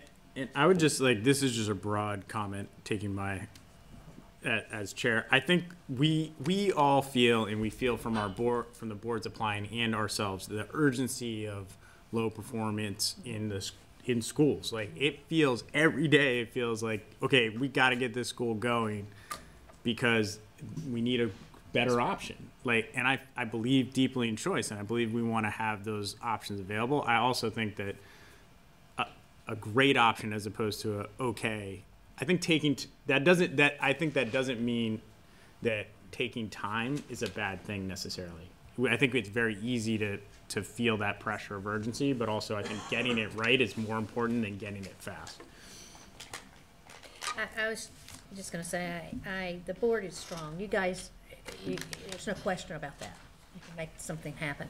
I'm concerned about the numbers in that area. I'm also concerned about the capacity of a nonprofit. When we bring in a nonprofit that, and thank you for your help, economic development, that whole aspect of working together, it's so beneficial. But when we're talking about $3 million, I think we need to see the capacity of doing that, assurances of that. That would make me feel better. There's no question about the need in the county. There's no question about your passion and commitment. And I'm just concerned this go around. Other comments? Mr. Chair, Yes. we're all underestimating the strength and the gravitas that this board has and the amount of support from this community development corporation that's throwing in with them and this tremendous need in Robeson County. We're nitpicking and finding ways to denigrate this application. I don't think that's our job here. We all come from a variety of different charter school venues that go at the problem from different directions. Let's show some respect to this board. They're smart and all right, 30% free and reduced, maybe that's way understated. Maybe they really need to get reality-based, but they're smart enough, they're savvy enough, and they're diverse enough to recognize that right away. I think we need to be very careful here before we, deny this opportunity to the children of Robeson County. I think it's important to state that this is, one, we're not denigrating the application. Two, we're not being disrespectful. Our job is to be objective and objectively critical of every application, and it's not personal. It has, as we have said repeatedly, I think they've assembled a strong board. But the application is the application, and we sit here because we're supposed to bring knowledge and experience and understanding of the work, Alan, that sometimes boards have trouble seeing on the front end. Mr. Chairman, if we turn this down and they come back next year, could they ask for accelerated opening? That's totally up to them. Well, I wanted to let you know that can happen. You could open the same year if we approve that. If we don't approve it today and approve it next go-round, you could open that same year. Bear in mind. Called accelerated opening. You have to bear in mind next year though, accelerated, if they request acceleration and they don't get it, the application stops. Mm-hmm. You don't go into them. If you have the facility and all the pieces that you have kind of lined up could suggest that it would be a strong case for acceleration. I would like to see more about remediation, what you're going to do with remediation. And maybe, I know you talked about the 5 pillars of literacy, and we know about the 5 pillars, but I want to more specific on that, especially when we look at the literacy rates in the county. And you're talking about 3rd, 4th, 5th grades, those grades, where you're not going to do the intense literacy, but you know you're going to have to do the intense literacy. All right. We're nearing the end of time, so I'm going to call for, I'm going to ask for a motion and see where we stand. Unless if any other, we obviously can discuss the motion. I've got one final comment. I was debating whether I was going to do this, but I don't have a vote here. But I am leaning towards Alan's comment here. The one decisive factor for me was the strength of this board, and I really believe they have the right people to make the proper adjustments with a 2-year time horizon to make this work in an area where we have great need. The application is not perfect, I understand that, but I do think they have the quality of people involved in that community to make this happen and be very successful at it. No, and I echo what Joe said there. If we had the enrollment issue that we're looking at with maybe a different board, I would be a lot more concerned than I am with this board. I feel like that they're going to put in the work that's required to be able to get that enrollment. And then even if they don't, I think that they're knowledgeable enough to be able to make the adjustments that they need to make to grow that over the years. I mean, would I have liked to see them not be K6 and 470 in year one? Yeah, I think I would. I would have liked to saw it, maybe not such a large grade span and maybe a little bit smaller in the numbers. But, there's a lot of things I'd like to change about a lot of applications, but that's why I'm not on the other side of the thing. If I was, then I could make the perfect charter school application for me, at least, to look at. But y'all would probably disagree with some of the stuff that I had in there. And so my preference is, I think this board is strong. I think the need is great. I think their education plan is solid. I think they've got some operational bumps that they're going to have to go through, and they're going to have to work really hard in the marketing. But with that being said, I would move we recommend to the State Board of Education that this school be moved into ready-to-open status. I second that motion. All right, it's been properly moved and seconded. Any discussion on the motion? Mr. Chair, Yes. I've been on this body, if you will, since 2004. So I've seen a lot of boards. I've seen a lot of schools that were recommended and turned down. But all along, I've always believed in opportunity. This is the strength of this public school choice movement of ours, giving people opportunity, even with the flaws, even with some of the minor miscalculations. You've got as strong a board here as I have ever seen in the last 14 years. I hope that we don't revert back to our pessimism or just getting so down in the weeds that we don't credit these people with the ability to make those adjustments as they come up, and they're going to come up. I like Vice Chair Walker. I would prefer it start out K through 3 or 4 and 300 kids and as many as there's done. But they know what they're up against here. They've heard enough from this board. They know our concerns. I would hope that we give them opportunity to do for Robeson County what Robeson County really needs at this time, another option for their kids. Great. So it's been properly moved and seconded. Any further discussion on the motion? Heather, are you available to vote? I am, but could you reread the motion, please? The motion is to move them forward to ready to open status. Okay, thank you. I'm ready to vote. All right, all in favor of the motion? Aye. Okay, all opposed? So motion fails. Let's hold up the opposed. All right, so 5-4, motion fails. All right, so hopefully we'll see you again next year. Thank you. I think we have to have a passed motion, though, to give to the state board, though, right? Yeah. So does somebody need to make a negative motion then to not move them forward? Do we have to do that? That's a Why legal would you? question. Do we have to have a motion that says we didn't? Yes. Okay. So, Lyndalyn, can you make a Yes, motion? I make a motion that we do not move the application to ready to open status. All right, Second that. properly moved and seconded. All in favor? All right. All opposed? All opposed? Heather, you opposed? Okay. Motion fails 5-4. Or motion carries 5-4. That one carries. All right. Thank Great. you, members of CSAB. We Thank you. appreciate it. Yeah, Thank you for your we hope to see you again. All right, next is Carolina Experimental School, and it is 10:39. Oh, this is you. I'm sorry. I do You have. want me to keep time?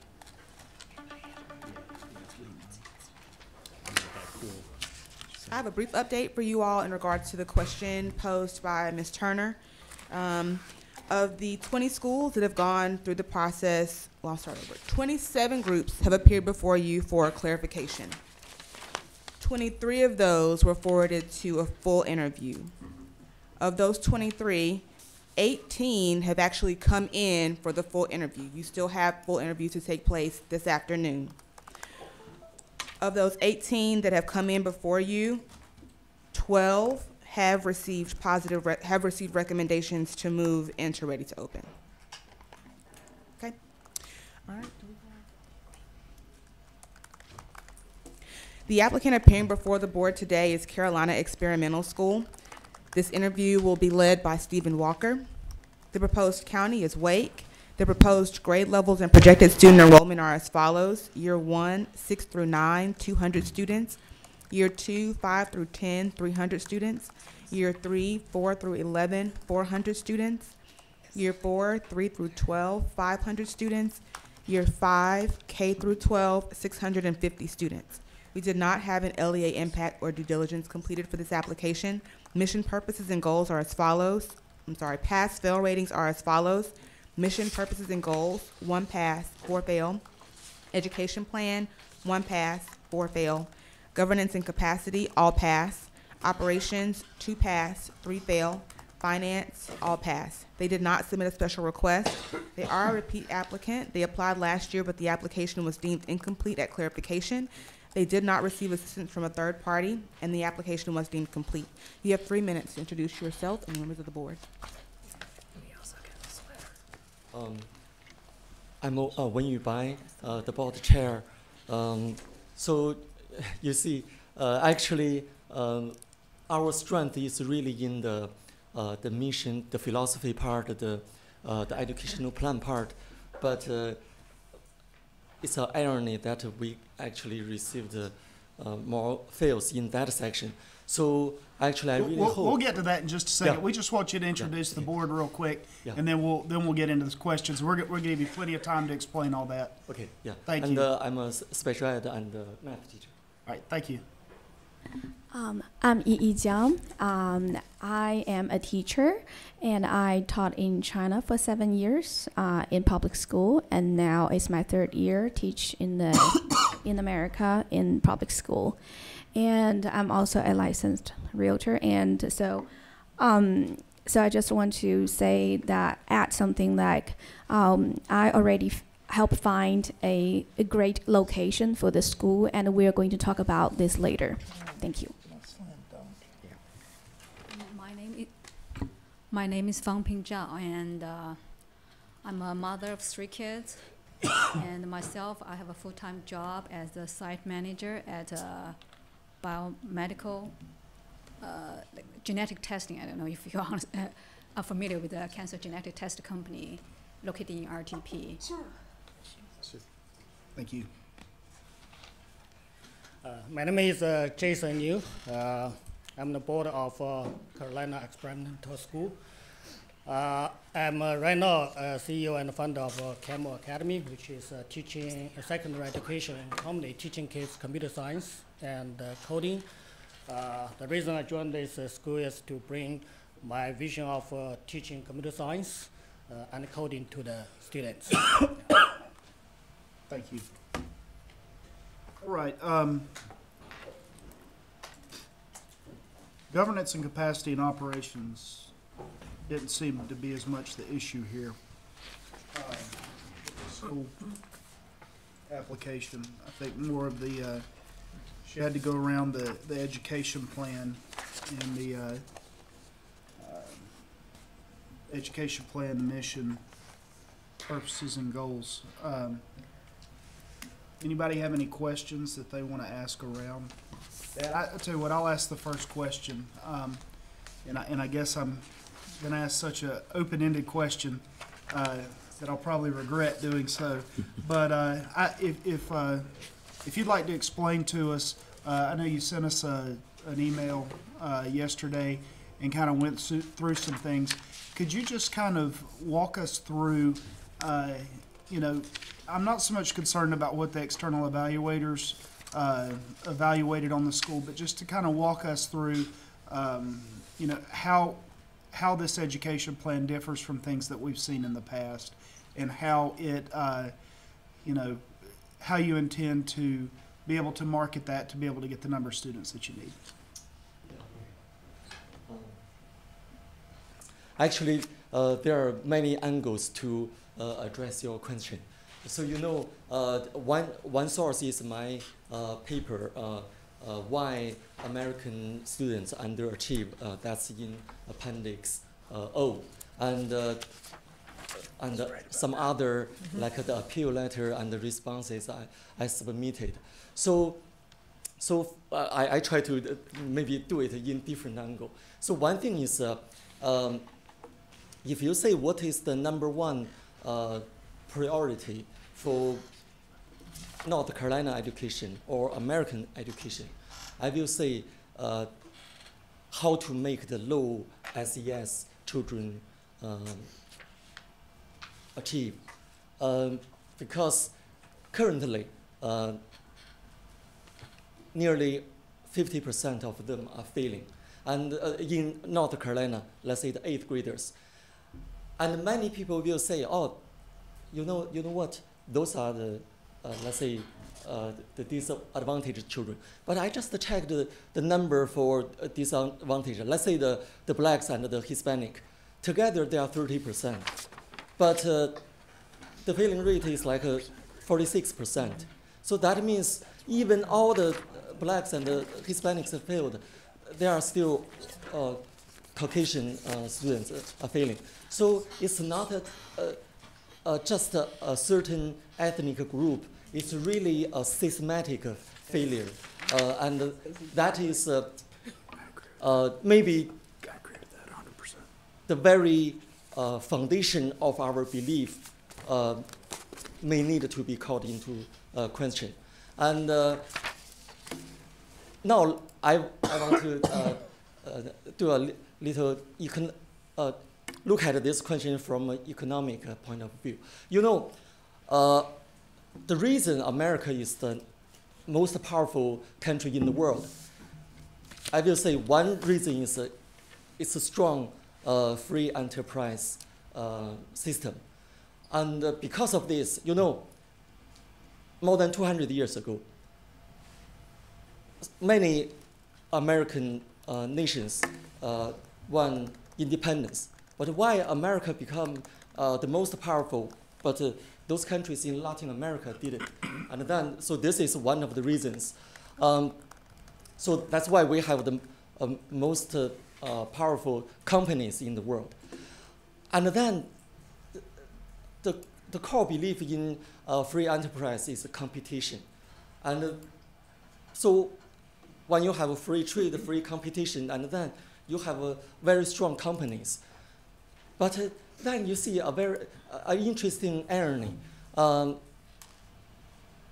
In the field of education, you see actually China has the most perfect competition because of the high stakes testing system there. Because China has a college entrance exam, high school and middle school entrance exams. So students themselves have to compete for those positions in the school. So they are the actors. Nobody else can help them. But so that's why I say China really has the most perfect competition in the world. And then you see students have totally different behaviors. They are willing to spend extra hours after school on learning. It could be 3 hours or maybe all the waking hours. And then you see in America, we don't have that system because here students are assigned to their local schools. They don't need to earn the spot. Then They have no need to compete. So that's one disadvantage. And then you see, China has that testing system. And here, the assessment system is the grading system. The grading system is far less objective. It's very fraud prone. So I said the teachers are the game organizer, the coaches, and even the players themselves, referees. So if teachers, they play this trinity of roles, then no way they can be objective. So they will be soft on the student. They will help them pass. So for example, I have a student on my caseload reading at a 5th grade level, but finally passed English 4. So after many struggles, absent 40 out of 90, so really after Regis, then failed the first time, and then attended summer school. It's like as long as you do not do things after Regis, we will pass you to protect that graduation rate. That's why, because of the fraud in this country, in this system, then you see so many discrepancies. Can I ask you to try to maybe narrow this down a little bit? You know, one of the kind of things that we do with, you know, different in American schools versus Chinese versus schools in China is this idea of, you know, we have universal K-12 education, whereas as you just were explaining that you've got entrance exams to get into middle school, you've got entrance exams to get into high school in the Chinese model that's there. How would that idea play into how you would do promotion at the school? I mean, is this going to be a pretty strict promotion? And you were talking about this for the graduation. I mean, if it's is it a case-by-case basis, or is it a bright line rule? If you don't pass a certain class with a certain score, you're not moving into the next grade. How is that going to work? Okay. So first, that entrance exam part. Actually, it doesn't mean if you fail that exam, you are eliminated, you are out of school. Actually, you just go to a weaker school. So it's just more like a tiered or ranking system. So if you have a score of 500, you go to a better school. 499, you may go to a worse school. So not eliminated. Actually, because now China is richer, they can keep all the 15-year-old in school until 9th grade. And in some wealthy cities, they can achieve nearly 100%. So for example, Shanghai. Actually, there is no need for us to question those Shanghai numbers, because Shanghai is the wealthiest city in China, and their high school graduate, almost 90% can go to college. Okay. Okay. So now how that the go? promotion part. Yes. Yeah, the promotion part. Okay. So actually, when we do the promotion part, actually it's still very watered down compared with China, because in China it's like you have to be the best to go to that best school. But here, it's like we just put it's like a floor there. We are not talking about the ceiling. So after this floor, I don't care what scores you have. So we just want to enforce that standard. Actually, we believe that is what all the American schools should do. So how will that work so specifically, how will that work for promotion in Carolina Experimental School? Yeah. So for example, as I said in the application, if you didn't get a 3 on the UG test, it means you are below grade level. So if you got a 2, you have one type of probation. If you have 1, that's another type. I will say 1 is more like a retention, but a 2, you can be on probation. So you can sit in the next grade level, but during the summer, you need to work, do remediation on your own, or let's say get tutors or get the school help. And then you will take a similar test again to show you are ready for that grade level. Then you can be, your status can be changed from probation to normal. Can we see if we're talking apples to apples when you compare the Chinese education? In terms of each year, what percentage of students, let's talk percentage of students, are in the strongest track where they go to the top academic schools versus the more vocational track where they're put into groups that say you're not academically inclined, so you're going to be in that vocational track? What percentage of students fall in the different categories in the Chinese schools? And how many tiers of schools are there? Is it just university prep and what percent, and vocation prep, or is there a breakdown, multiple tiers of preparation? Actually, I don't know that number right away, but I know the tiers. Provincial level key school, then municipal key school, and then ordinary high school, and then vocational high school. So I will say the vocational and the college prep, that's more like the Germany model. But it's like we just rank everything. So even among all the provincial kids school, you can still say, oh, that one sent the most to the elite college.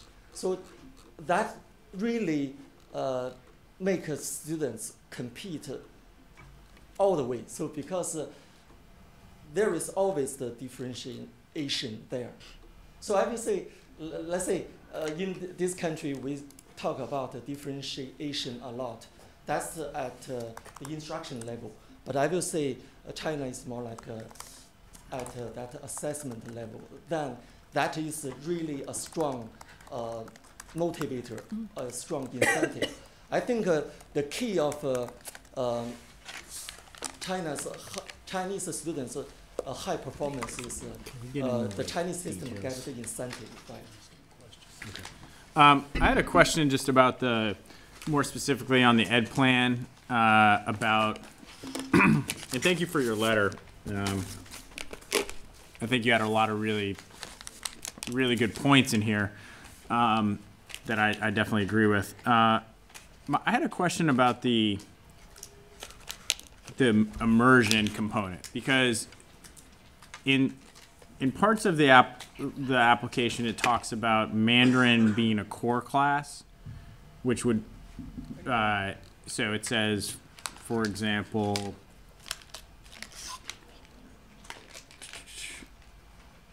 I'm having trouble finding it. Basically, it says, the length of the school day will be 8:30 to 3:30, and then students will attend class. This is 6.5 hours, and then students will attend, their core classes, including Mandarin. But then it said further up in the plan, it said that Mandarin, that it's actually a Chinese immersion school. So it's. No. That's another one. That's a CE. That's CE. That's the wrong. Oh, That's shoot, the wrong I'm reading the school. wrong application. All right, forget it. I'm completely lost now. Wrong school. And I wasn't here last. I wasn't here last month. CE Academy and Carolina Experience. Do we? Both you think Okay. CE Do we? Just. So the This is premise not of this one language. is to use the Chinese model, Yes. Yeah, the rigor, the testing. the long homework. Is there any extended, relationship between these two homework. schools? Doesn't seem like none whatsoever. No connection. Okay. All right. So. I think, Alex, my concern is, well, one, I agree with some of the,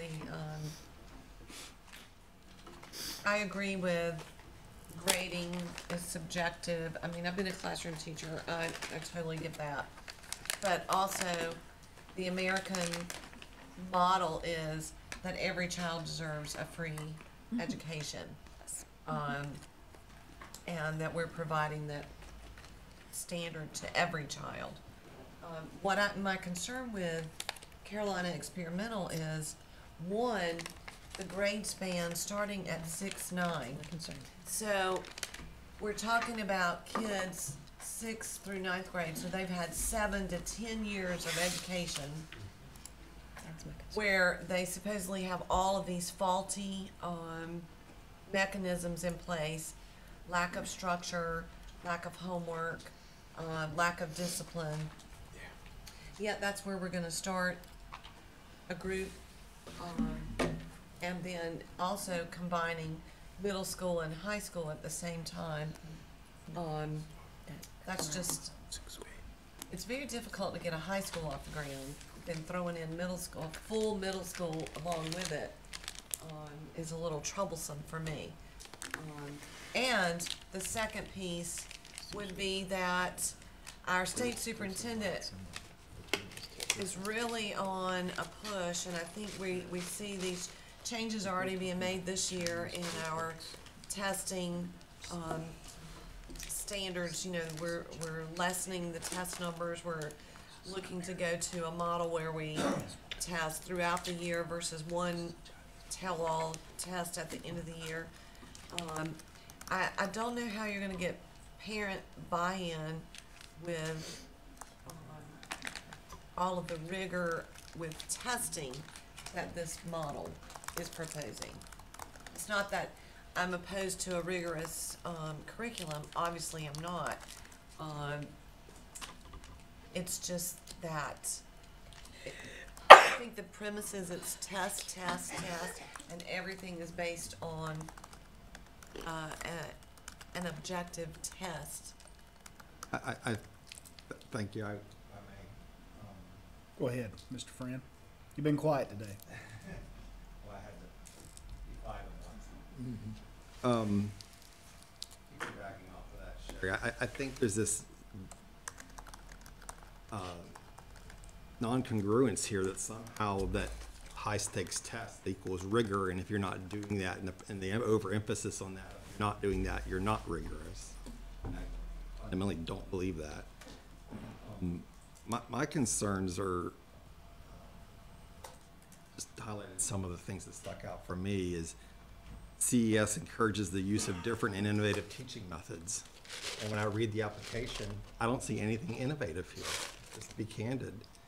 It's an overemphasis on high-stakes testing at the end of a unit of study or a course. It's teacher in the center of the classroom.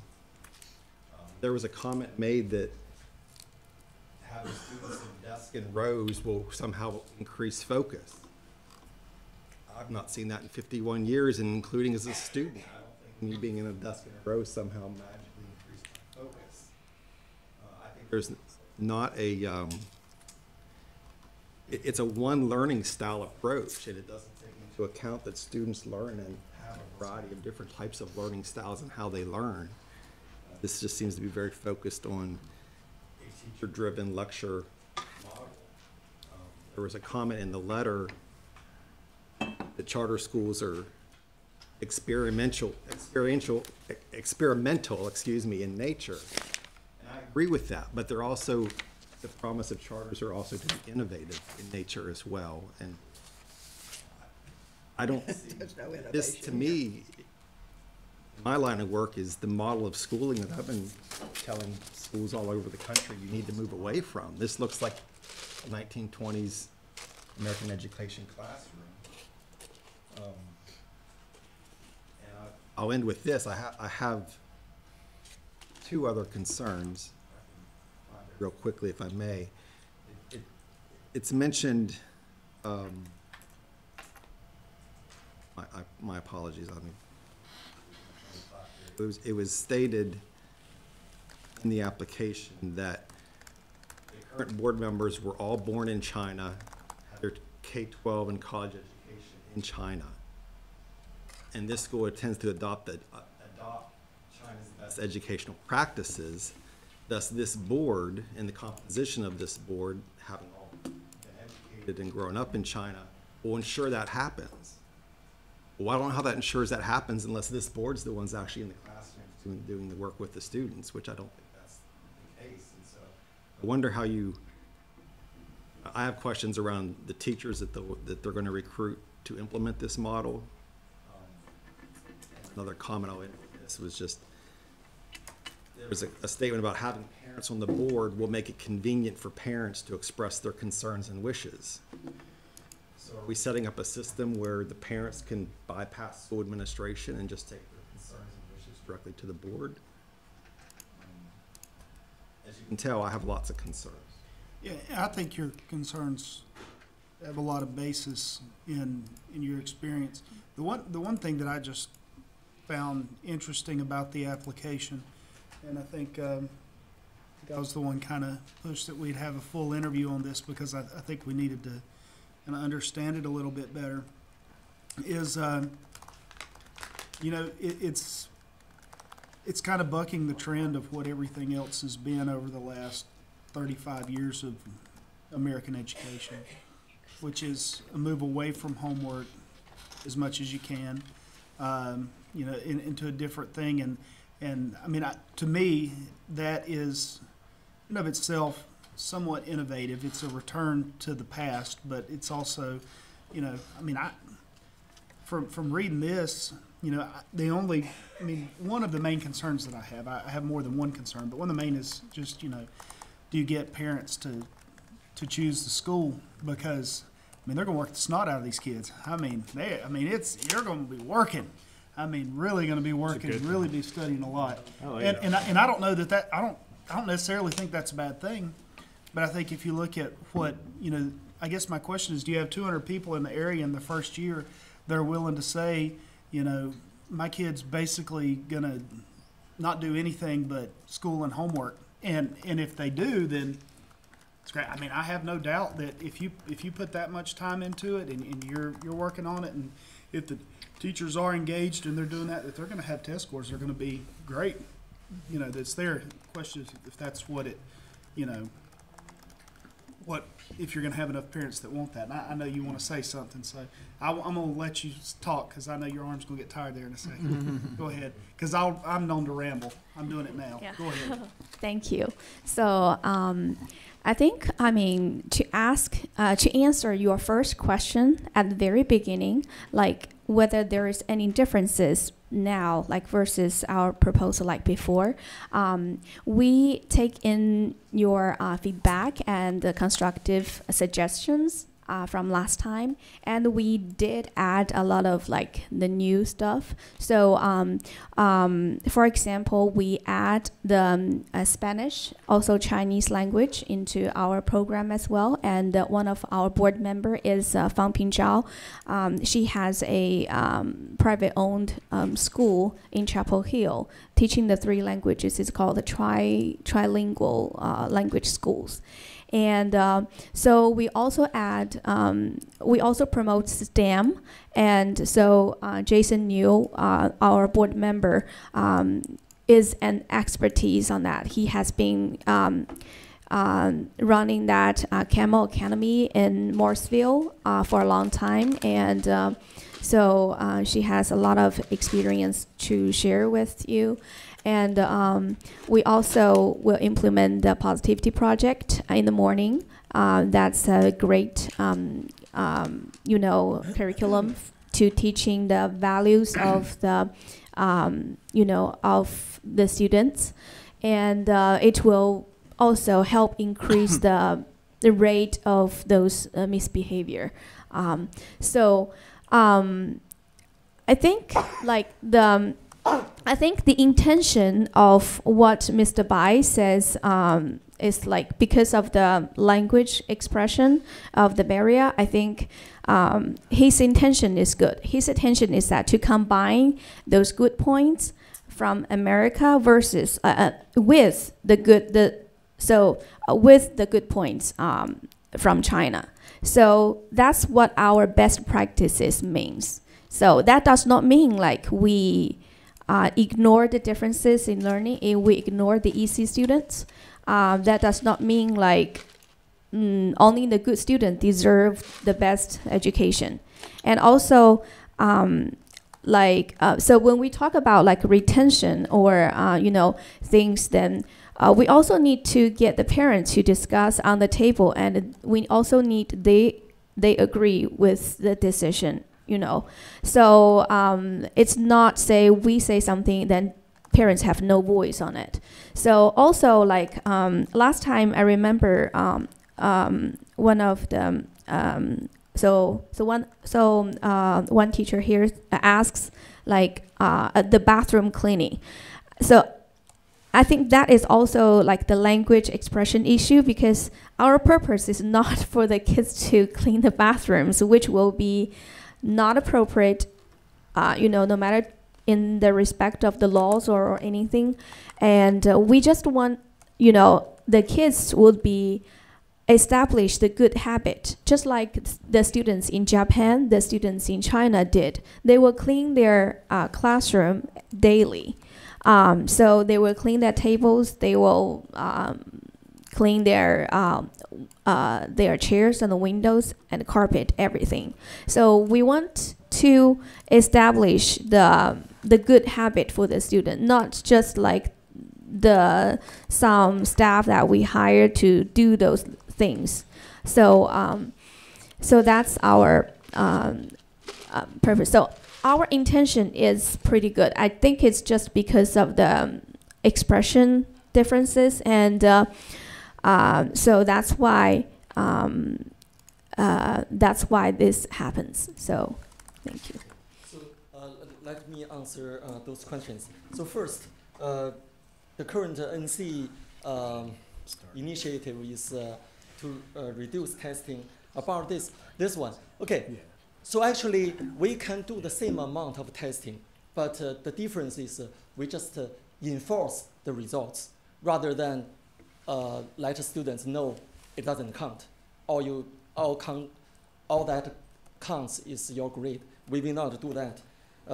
So once students realize the big test really have a big consequences, they will change their behavior. And then the configuration, middle school plus grade 9, I explained that one before, so it shows our eagerness, want to make the change. Oh, actually, before I forgot, a little thing about China's economic reform. I think the reason you see, unlike many other applications, you see a conflict of ideology here. Actually, it's not between capitalism or communism. Actually, it's between progressive education and the more traditional one. So I guess the reason American educators are less likely to accept this type of idea is they haven't experienced what the Chinese have experienced, because that's really life-changing. I was born in the 1970s under Mao, so I saw what communism is like.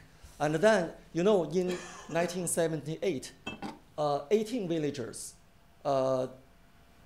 they just, after experienced a really bad famine, many people, many villagers died, they decided, okay,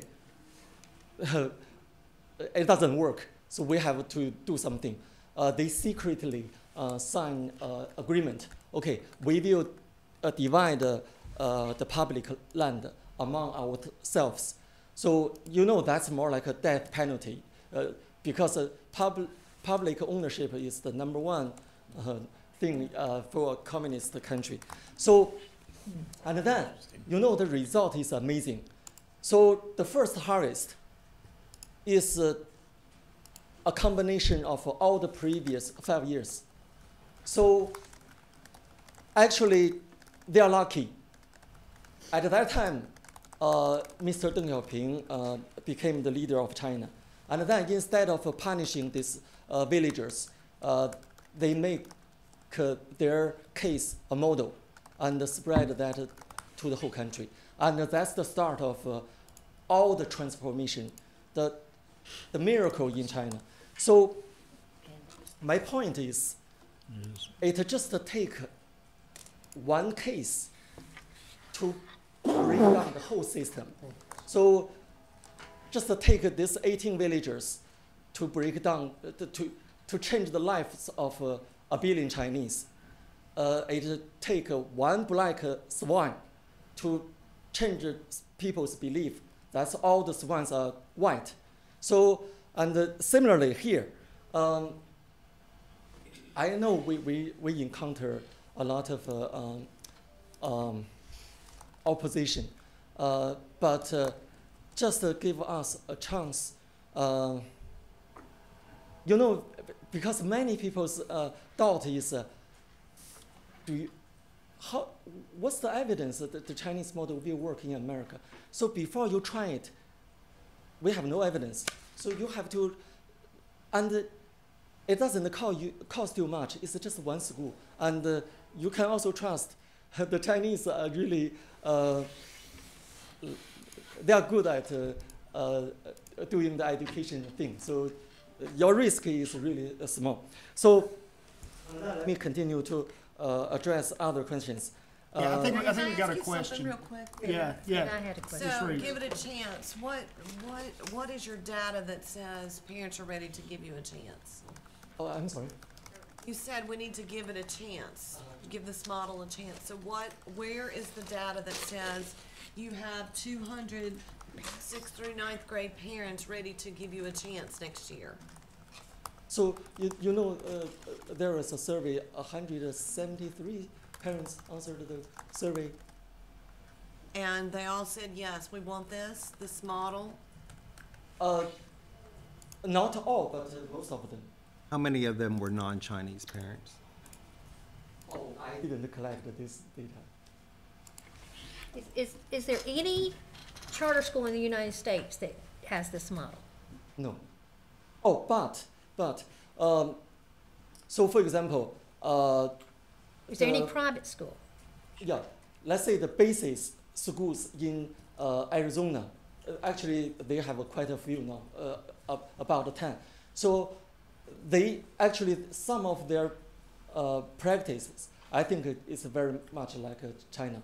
So one thing is raising the standard. Basis, that was a private school? No, charter schools. And they are always ranked the best charter school, even the best high schools in America. So, and actually their results are very, actually amazing. So they said they actually outperformed the Shanghai students. You know, Shanghai students are the #1 in PISA. Actually, this school also participated in that study, and they did better than Shanghai students. So, Question to my last question. So you did a survey to get a sense of interest in the school, and I understand you're not able to collect data about who took the survey, but in the distribution of that survey, were you purposeful in making sure that it was distributed to families that represent the area, the demographics of where you intend your school to be, or was the survey primarily distributed to friends and families who were largely a Chinese target audience? to be honest, because of let's say time or financial restraint, we were unable to do it, let's say randomly. So, let me ask you a question. This is because you come at this from a very philosophical point of view, and so I think maybe this will help me kind of formulate where you're going with this. What do you think is the chief end or the chief goal of education? What's the point of education? Why do we do it? The chief goal of education, As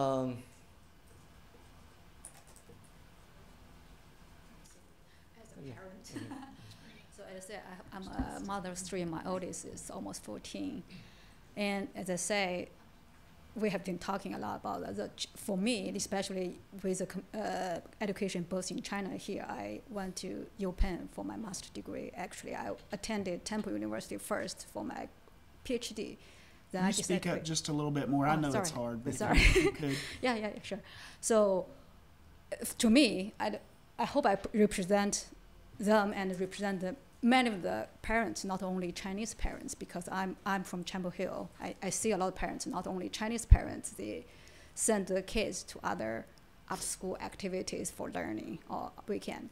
So the key education for me after working so many years in US as well is they have to learn the basic skills they need to learn for their future.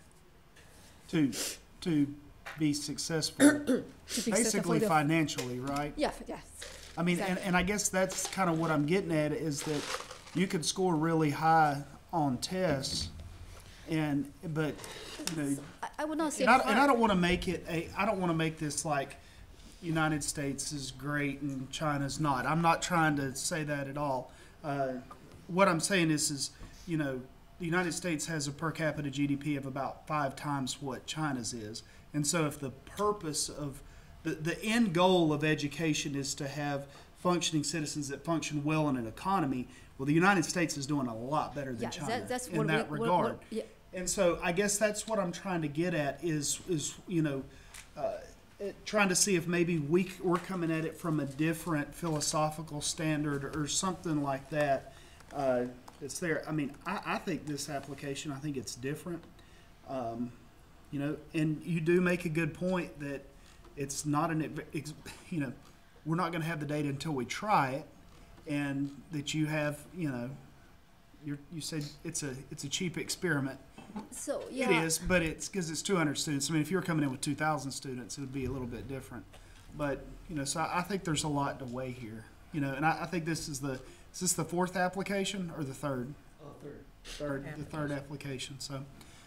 Okay, does anybody else have any questions? We've got about 5 more minutes for questions, and then we'll in terms of you mentioned about spending all day learning just to pass all the tests. I don't think so, because in the time I grew up, I don't think I spent all the days, like all the time to do that.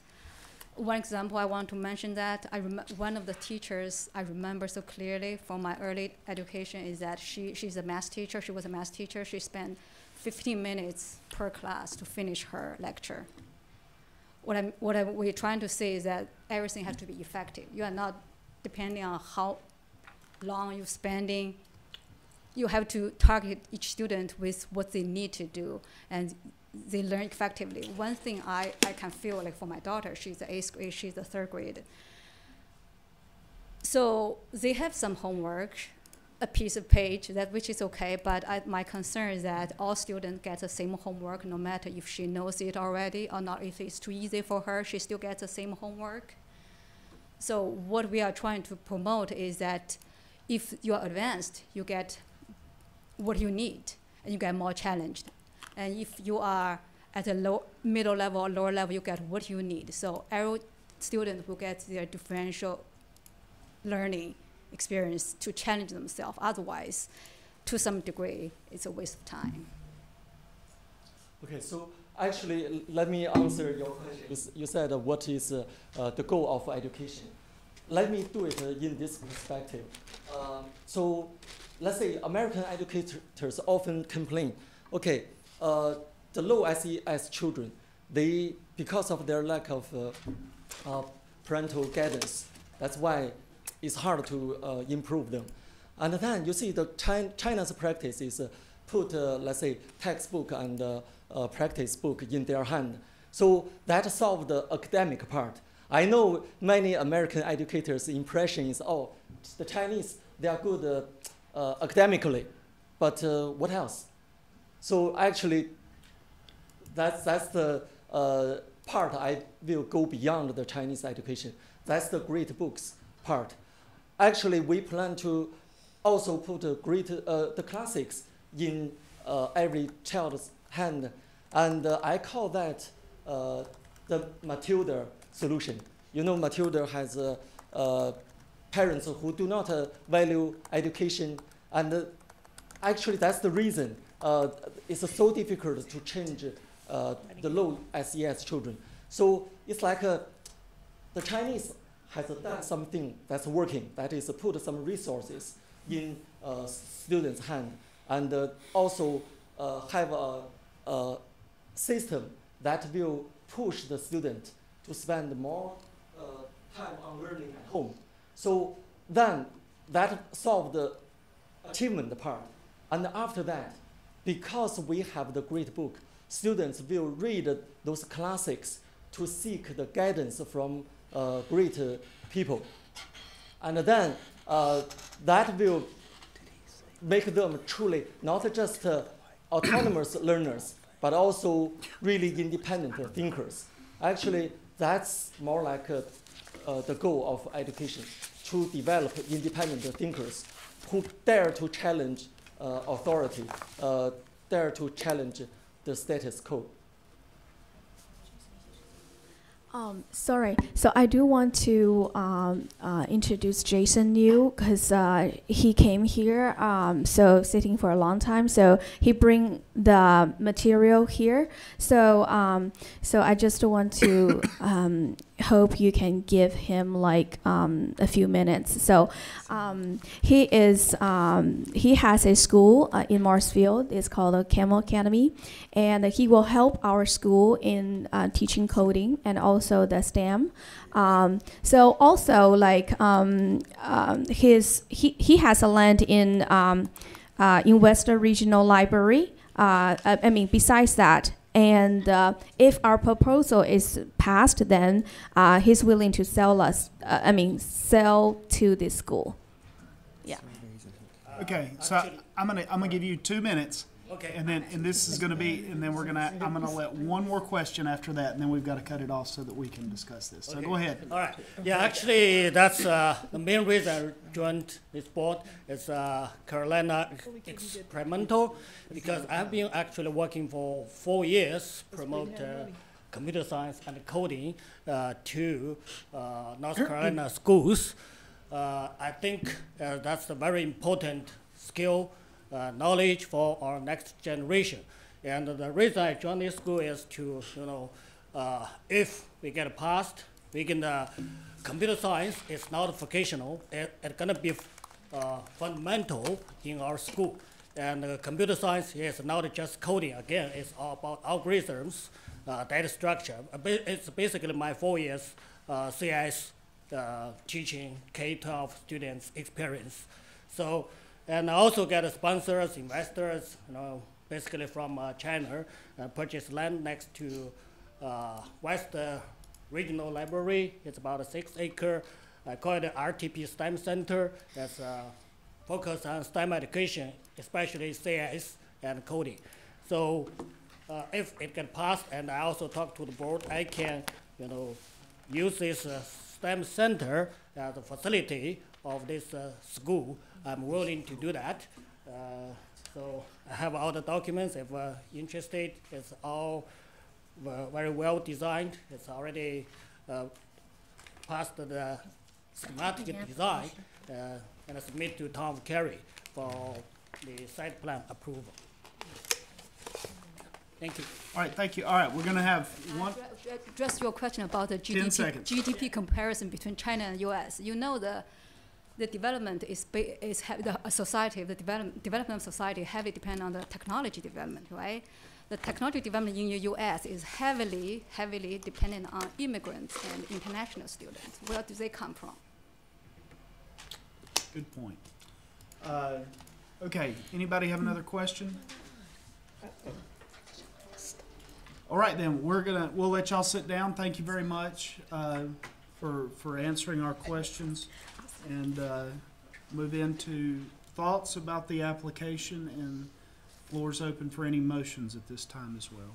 Well, my thoughts around the application is, I understand this whole philosophical discussion, and it's definitely an innovative idea, but I I don't feel the application reflects some of this stuff as far as in a detailed laid out plan.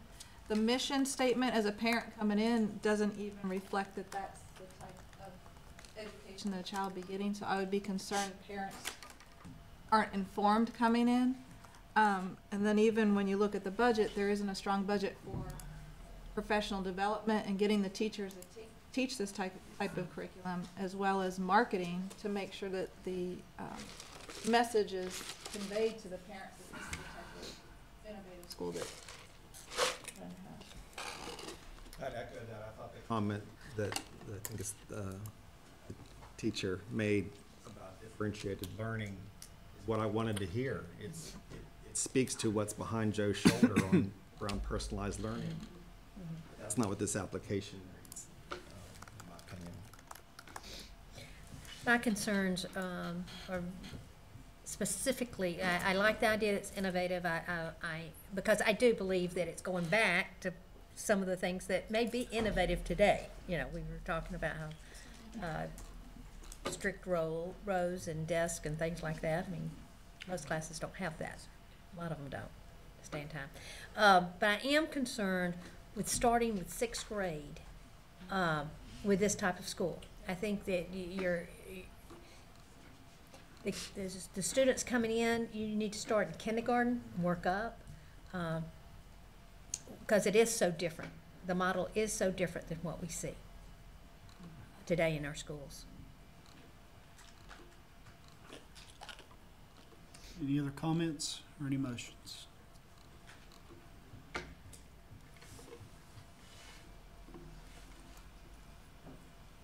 Mr. Chair, Mr. Hawks? about 6 years ago at Greensboro Academy, at our graduation, our 8th grade graduation, we give out prizes. And we had a young Korean girl as a graduating 8th grade scholar, if you will. And if we didn't put a limit on how many prizes she could have taken, she would have taken them all. Thankfully, we traditionally split along gender lines, so male and a female prize, but this young lady just totally smoked us academically and pushed that class. Now, obviously, that's Korean and Chinese and Korean. I kind of equate them fairly similar, but there's a lot we could have learned from that young lady and her family, and that respect and reverence of high academic performance. So before we write this school off, I hope we'd have the courage to give opportunity here to try. It's only 200 students initially. I'm concerned with starting out K-9. I would like to see it, grade 6, 9. I'd prefer it to be K-3 or K-4. But we gotta start somewhere. And I am concerned also that this could be a school for the Chinese expatriate community in Wake County. But I hope we think about expanding our horizons a little bit here and giving opportunity and making at least one public school of choice in North Carolina. Give this model an opportunity, despite all of its shortcomings and despite, I've got philosophical issues with this school too.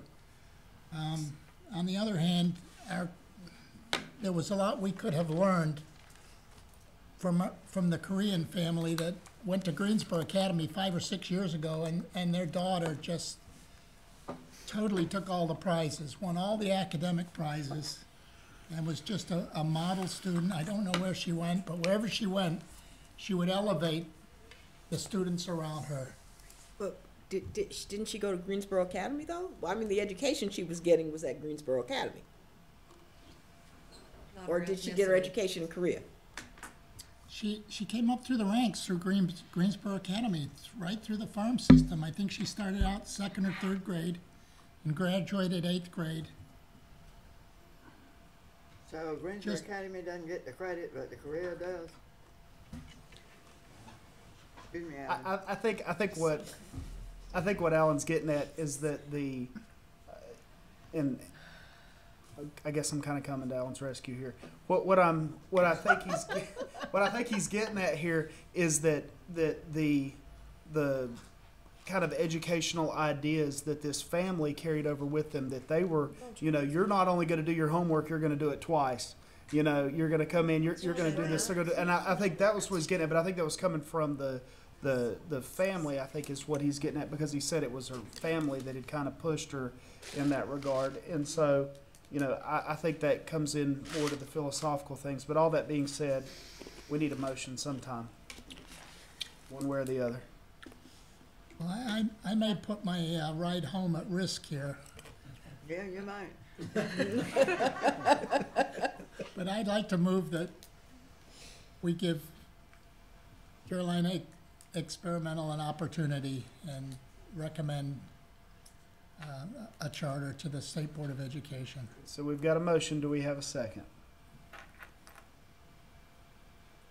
I'm going to second the motion, knowing where this is going. Do we have any further discussion or debate? The motion is to move the school forward to ready to open status is our recommendation to the State Board. All in favor of that motion? All opposed? No. All right, the motion fails. Do we have another motion? I would move that we do not move Carolina Experimental forward to ready to open status. And I second it. All right, do we have any further discussion or debate? All in favor of the motion? Aye. All opposed? All right, so that carries, I believe that's, what, 8-2? Yes. No, 9-2. Right? Forgot Heather. Yes, 9-2. All right, thank you very much. Hope to see your application again next year. Maybe you can make some of these changes. Maybe start K3, K2. Maybe that'll help. Am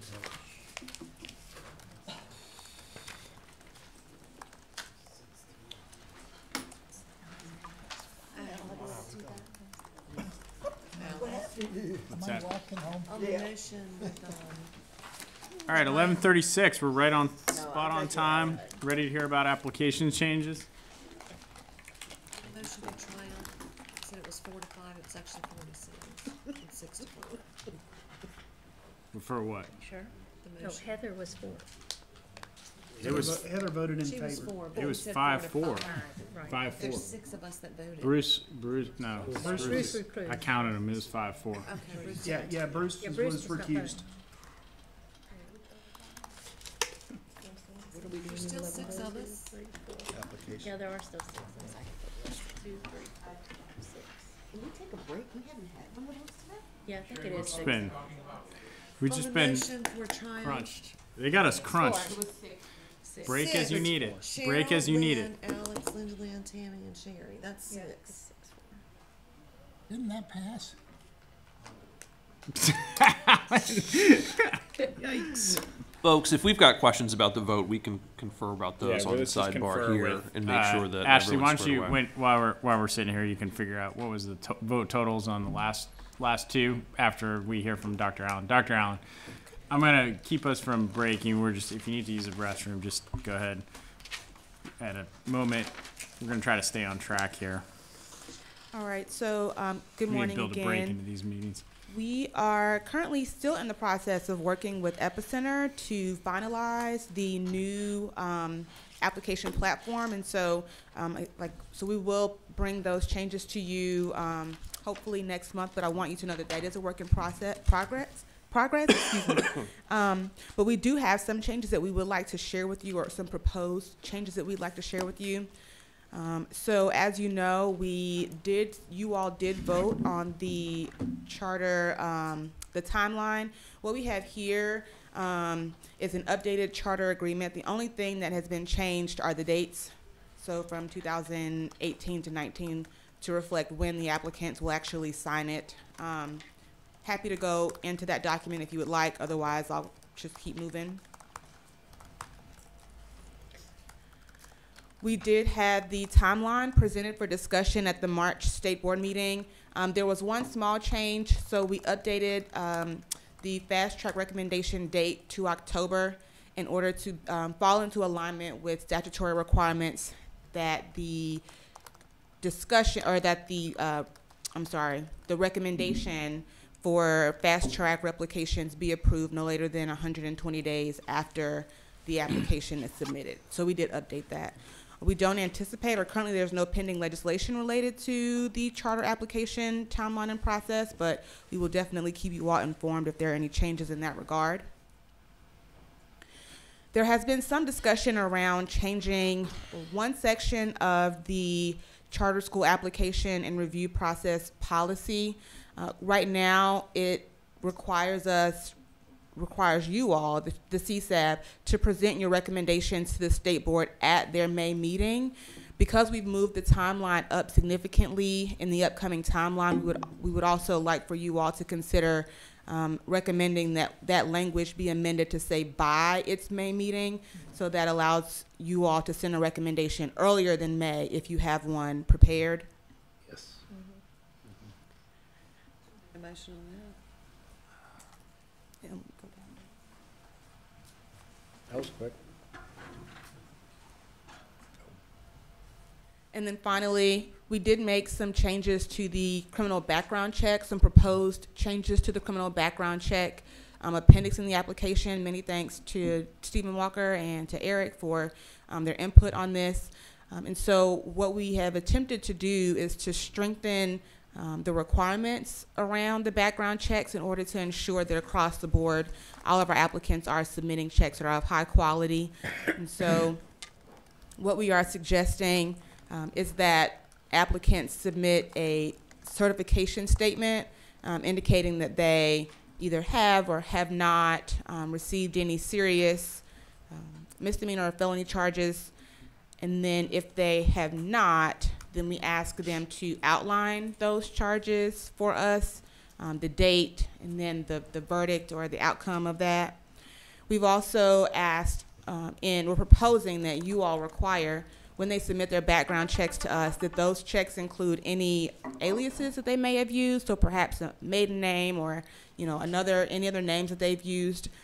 We are asking that you require what's called a social security trace or an address history trace, where their social security number is run through the system and it returns any address that's ever been connected to that social security number. We're then asking that you all require for any address that they return back, that they submit a completed county level check for those addresses.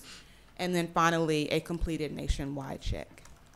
And the way we came up with these proposed requirements, there were several background checks that were submitted that were very thorough in this application round. And so we looked at what those background checks had within them. We spoke to a number of different security firms to talk about what types of things we should look for, what we may want to require to ensure that they're submitting quality background checks, and this is what we came back with. And I thank you for all the work you did on that, because if you go back and look through, we get some really, really bad background checks.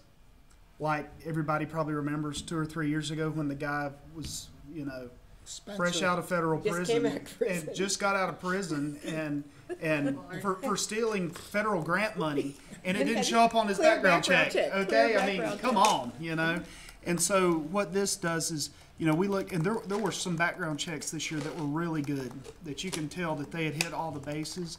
And so what Danielle was able to do was to get up with them and say, okay, how do you do it? How do you do it? And I've done some looking, and there's a lot of companies that offer this.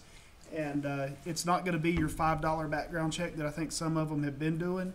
But those $5 background checks, I found that guy's conviction on Google, and they missed it supposedly searching these databases. So I think, I think doing this is going to help out a lot. It is going to add, I think, a little bit of cost for a board when they're coming in. But I think we need to know, these things. If we're going to have a background check component, we got to have a background check that actually works. Are we gonna be able to identify some sources of places that people can go to get this kind of a check? I don't know if we could do that. I think what we can provide is a number of resources that would fit, and sort of outline the requirements that are ultimately in place, in places where folks can go and get them, among others, right? We're not going to put our thumb on the scale about which ones. You don't need to choose Coke or Pepsi, but Coke or Pepsi are available, along with other providers that applicants may identify on their own. Okay. Yeah. I mean, and I think that'd be great. Bruce? That was my question. I think that would be very helpful for the boards to know.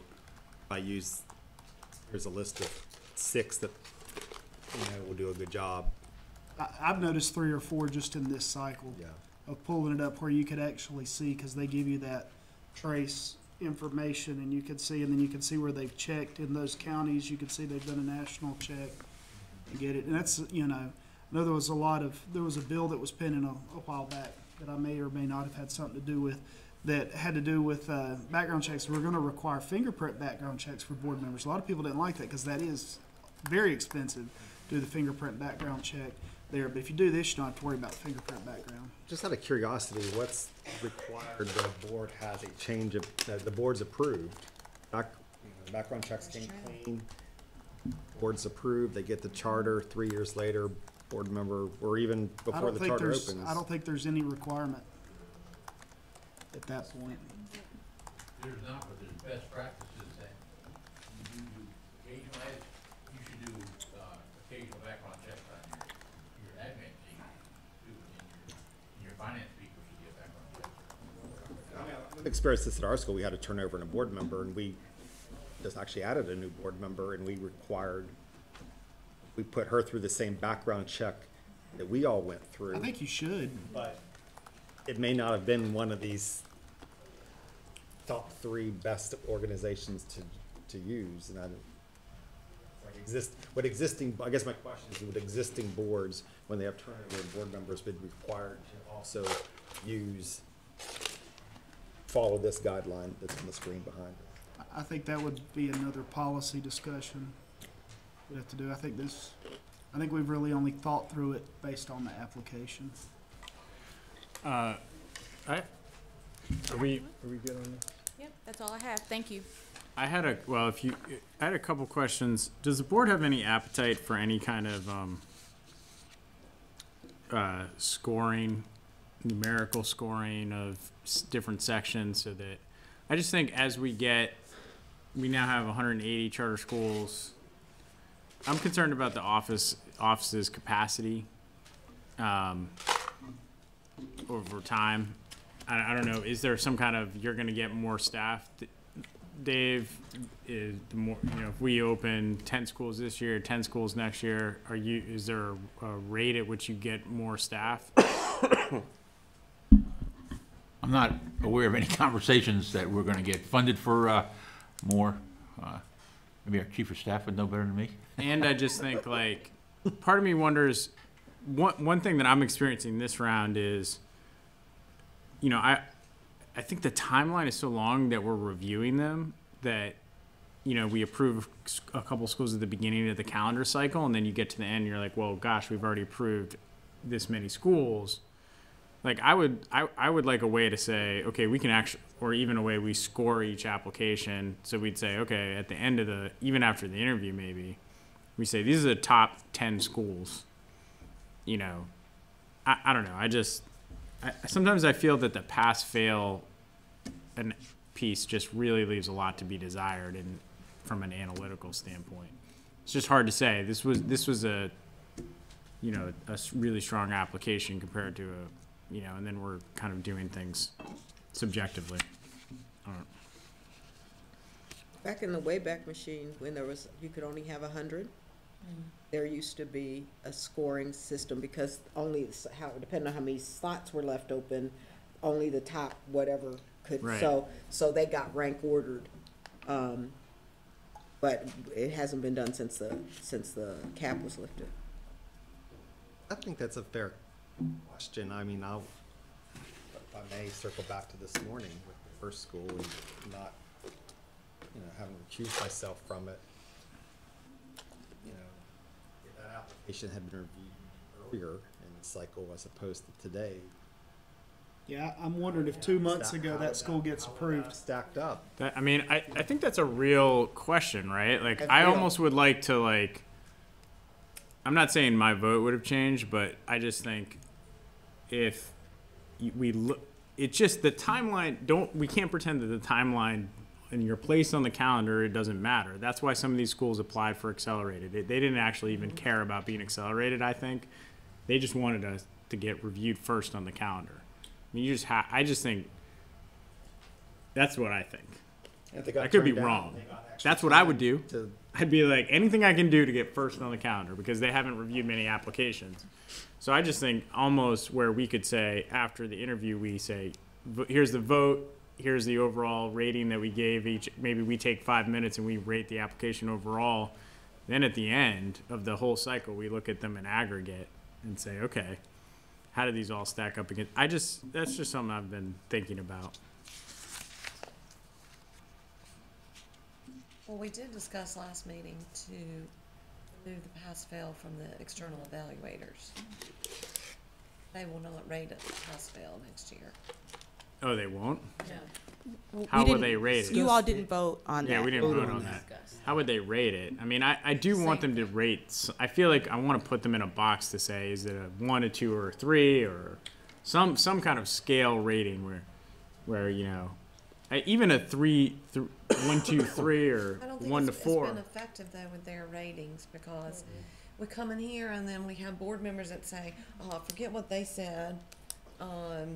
Why'd you look at me when you said that? Here's my point about it. The external evaluators, when they give their thing, then, and I don't know how we get around this, because after they give their recommendations, then there's another almost round where they come in and give more explanation.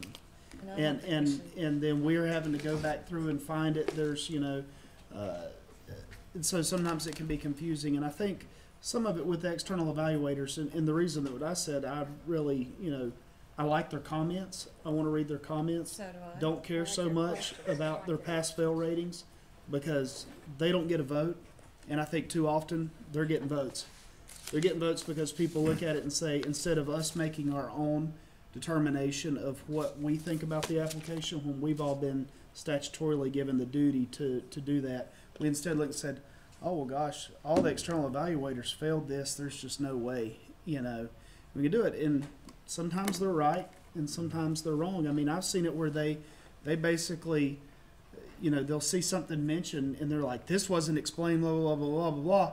And then in the next section, it's actually fully explained because they were forecasted, but they never go back in and fix that. But by that time, they haven't checked the box, and so it's going to get a fail, even though it's been explained later on. And that's why I think you have to take these as a whole and look at them as a whole. We had talked one time about having, you know, one committee that would review everybody's finances, one that would do that, and then we all decided against that. Said really everything has to flow seamlessly together, so you have to review the whole application.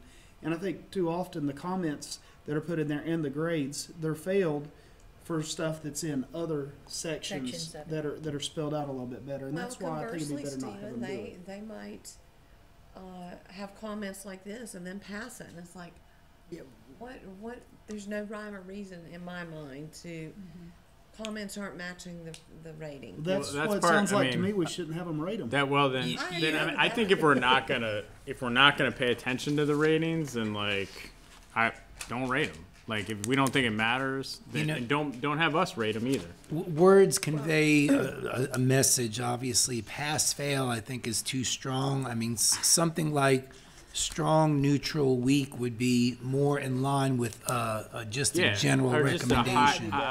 Exemplary, proficient, I think below a proficient. 1 to 5 rubric or something. Yeah. I'd say keep it simple. The other thing you that know. becomes a problem is when it gets to the state board. Yeah. And it had 4 passes and 3 fails or what I'm saying. whatever. Right. And then we unanimously passed this school. That looks like a real disconnect. Exactly. That's why the pass-fail, I think, sends the wrong message. But something like strong, neutral, weak, you know, I think gives us an overall sense of where the outside evaluators are coming from, and then we do the detailed analysis. I mean, I would be in favor of moving away from the the pass-fail rating and coming up with a revised rating system for the external evaluators and for us. I just think, I mean, we're talking about multi-million dollar state granting. And I just think if you were to look at any grant competition where you have an RFP, you're going to have like, this is the top score. This is you scored this many points, therefore you're in the kind of criteria of moving into the final round or whatever. I mean, I think that I'm pushing on this because I think that we have got to ensure we're constantly improving our processes to ensure rigor. Because if we don't, when the tides change, we have just brought the cap, the response is going to be an overcorrection, right? It's going to be bring the cap back, no more schools. Whereas if we have a rigorous bar for entry, and we're holding that bar, there won't. I don't think that there will be the similar. Maybe there will. But Well, I do think that there's a difference between how we see schools at the very beginning before we've read all the apps. I think and that's how we real. see them by the time we get to this point. Now we've read 20 plus apps, and how we see them is different compared to what else we see. Yeah, I agree. So I'm not sure the best method for that. We could just come for 2 weeks. Just come for a week, just a week, and see every applicant. Or wait until after we've gone through And all the then applications and we Yeah. do like a No, renewal I mean, process. I think that that's after. right. With the best. Honestly, I also think the pressure of having to vote immediately, as much as I feel like if we could make sure that we have good notes taken, we could review. I think, and also you're giving an unfair advantage to schools that get voted to state board early, because then they're like, all right, we're rocking and rolling, we're getting going. Whereas these other schools, you might have a strong school late in the game. I think there could be some benefit to saying, all right, you've had your interview and we'll present kind of like you would a foundation grant. We're gonna make our final decision in May, and then you'll find out. Maybe what we could do, I'm just throwing this out here since we're kind of brainstorming. Maybe what we could do is we won't have any full interviews till we're finished with everybody's clarification. That's one process. And That's then one. that Yeah, way, that would help a lot. we've read all That would help through a them lot. all, and That's a we've really good idea. winnowed it out, and then we'd be going. That's a really I good think idea. what we were trying to do is make sure that it was still fresh in our head after a month. I mean, y'all done a whole lot. It took a whole lot to get it fresh back in my head again. And so maybe that's what we need to do is just say we're going to do all the clarification. So this is more of a process. We'll do all the clarifications first, and then we'll do the full interviews of those that we've selected after that. Clarifications then would need to be read by everybody. I also the like. clarifications would have to be read by everybody. I think it would be. Well, I don't have a I problem don't with know. I don't know if they do because we're just deciding at that point if we're going to Whether or send not them they're forward. coming And we've seen, and everybody, we see every board, we see everyone, we at least dig into it for the 20 minutes that we're doing the interview. I also think it would be really easy for us to, have like a Google Doc or a Google form where we just enter, here's our gut check, 1, 2, or 3 on this app. I think we're going to Right be able after to do the this with application. Epicenter too. Though. Yeah, where we could just like. Epicenter's going to help us some with that, won't it?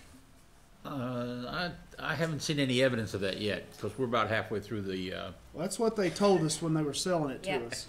So, I mean, I just think something that would help us remember and come with some kind of like, okay, oh yeah, like this application, everyone on the board scored it as a 3, as opposed to this application, we brought it forward, but it was clearly on the fence because most people were 2 and some were 1s. I don't know. I just think trying to get better and more clear data to help us make strong decisions would be a benefit. I agree with doing all the clarifications. I like that. I think that's a great idea, Steve. I do think it's a really good idea too. Oh, it's a great idea from Stephen. Okay, so Mine's how do we want to? to handle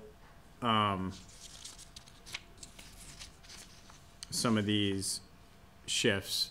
Do you want to just We need to vote. we can put these recommendations in writing and then we can discuss them and bring them forward for a vote next month? yes, Okay. we talk about it at leadership calls too. Okay. I think these are great suggestions, but I think another issue we have is how do we speed up the approval process? Because when a school gets approved, by May, it's still very difficult for them to open up in a year from August, because if they're gonna be building a building or renovating a building, I don't know what the answer is, other than, we're trying really hard now to move the process up. I think we might wanna talk about moving it after this year, maybe instead of 90 days, it's 60 days, if that's possible, as far as the application, to submit the application. But we gotta get these applications to State Board earlier, so they have a little more time to open up. Now, I'm not saying we rush through the process. Do we want to do it on a revolving thing where when it's approved, we go to State Board? When we talk about it internally, it always comes up, well, that gives schools an advantage or disadvantage. I mean, is it that big of a disadvantage or an advantage? But, these things we're going to have to brainstorm, because we're seeing more and more schools asking for one-year delays because they can't get into their facilities. Because obviously nobody is going to do business with them until they have a signed Right. charter. So these are things, I think, it's time for us to be thinking of new ways or better ways to do this process. Does it just need to be like a 2-year ramp? Well, From I think the- so. That's my Maybe, suggestion. maybe that ready to open 1 year isn't viable. Well, you don't wanna make that for everybody though, I mean, cause some may not have that problem. I mean, we could give them the option. We could say, do you want a 1 or 2 year ramp to open? You can hold your charter, but you don't get a delay. Because I think I think that's kind of what people are doing, right? They're like, I'm going to get the charter, I'm going to hold the charter, because then I have it. Right. Then I'm going to ask for the delay. And I probably there may be talk of like, we can always delay.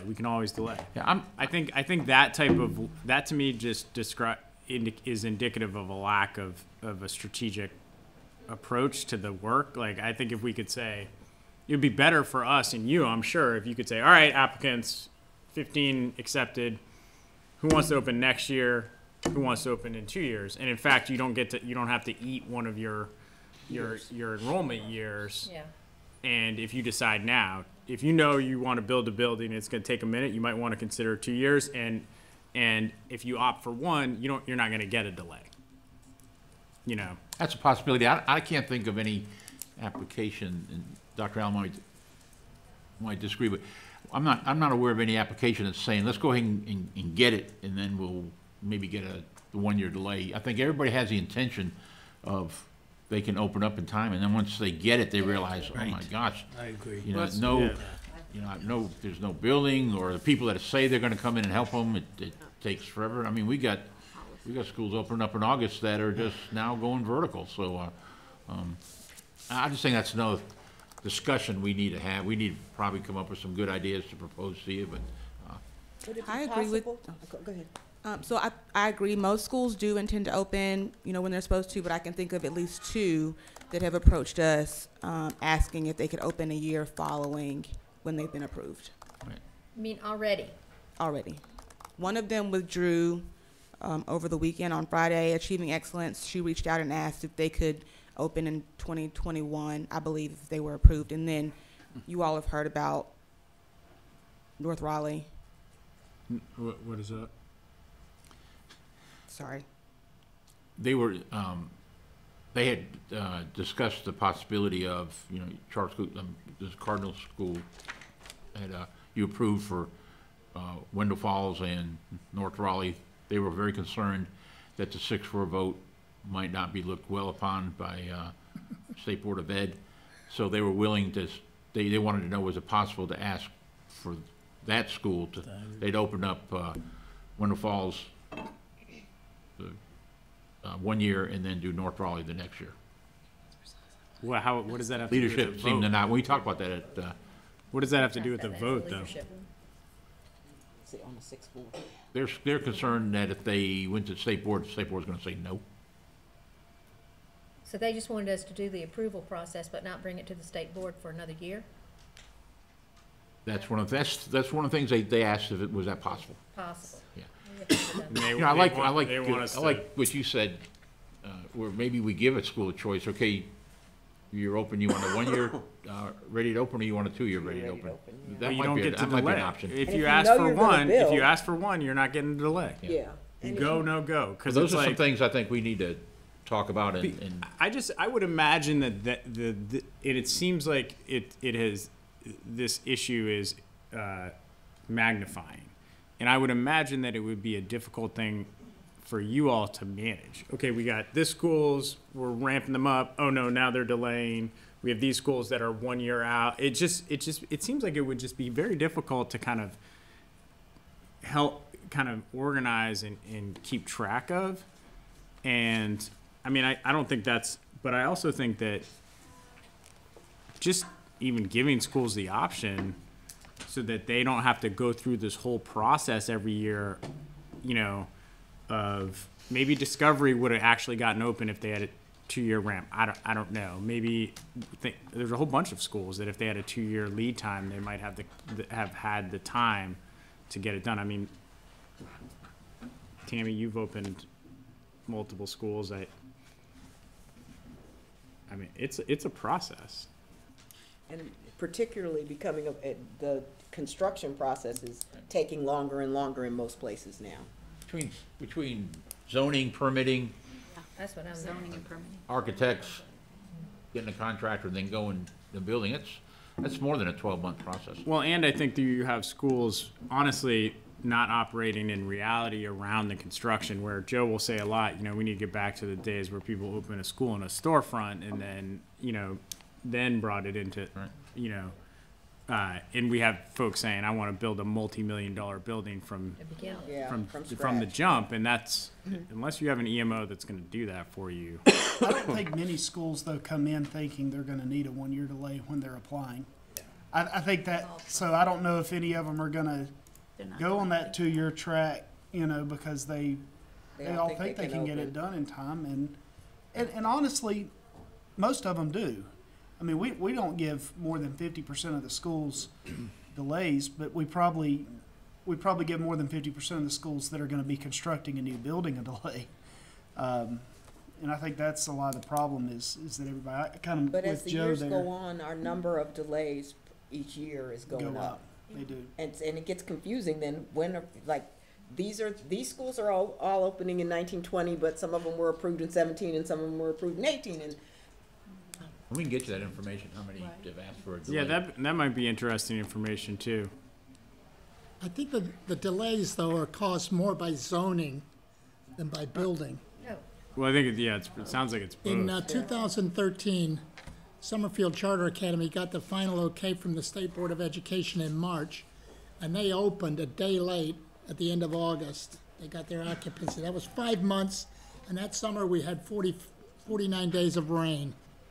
So, of course, part of this is an EMO being at a big advantage. Have an advantage. It's a big advantage. And Charter Schools USA is doing the right thing, in my view, by getting that that zoning okayed up front before they even come before us. And that's probably something an independent or a small mom and pop school doesn't really have the resources or the wherewithal to do that. But I mean, just something to throw into the hopper here. Well, no, I think you're absolutely right, and I also think that you're going to see more potential situations where counties are leveraging the local political pieces to try to prevent schools from opening on the zoning front, which is, you know, that's a reality. Particularly in smaller places. Yeah. Or in cities where you have a lot of charters. I have another consideration on the clarification piece. I know by policy, we're mandated to allow them to send in clarification, but it would be helpful if those clarification pieces were included in that original application to the evaluators, so that they, you know, because that's where it seems like some of the disconnect is. But once that is in place, no more pieces can be submitted. Like today, we had a budget. That budget. People coming before us with letters and changes. And, you know, when I read the application, it's based on what's in the system, and I'm reading, you know, what was input at that time. And yeah, it's like we want to be responsive to feedback, but again, you know, when you apply for a big grant. It's not like you get a first round and get your feedback and then make changes to your grant application. I Yeah, mean, it's not that's like the teacher gives you a red markup and then you get to redo it. Because then we are in the process of that. I think it has to be, you know, you get your feedback and then if it doesn't work out, you go to the next application round. Okay, all good ideas. How do you want us? I wanted to respond to something Dave said. You were talking about moving the process, the application process up. With the exception of people who are in this round and want to reapply next round, couldn't the process, actual application process be going on while we're in this process of this year's? So not waiting until we finish this round, that people could actually be applying for the next round while this round's still going on. The only people that could affect is if you got turned down in this round, and then we could make some provision for them to have time to resubmit. That is possible. We'd have to make sure that internally they didn't Two things didn't run over each overlap, other. you know, right, but that's why we're trying to, we moved the application start date to the beginning of June to the end of June. You know, we could have possibly moved it to the beginning of May. And I think that's things that we're looking at to see how this goes, but I think a 60-day application window is plenty of time. We're giving them 90 days now, but that's a good point. Maybe we could open it up now. The workload on particularly Dr. Allen when she's having to handle all these applications coming to you now and then having to train new applicants might be challenging. We could figure a way to try to do that. But that's a good suggestion too. That we could start one before the other one's over. Dr. Allen doesn't go look for another job this afternoon after I said that. Excuse me? I do like your idea of shortening the time frame. Yeah. I mean, let's be real. If you know you want to apply for a school, you've already started that process for next year anyway. Yeah. And a lot of them don't wait. I mean, they wait till the last Second to put it several actually put it weeks in. to really start. You know, so you know, the state board is going to vote. We made a presentation in March. They're going to vote in April and we just moved it up.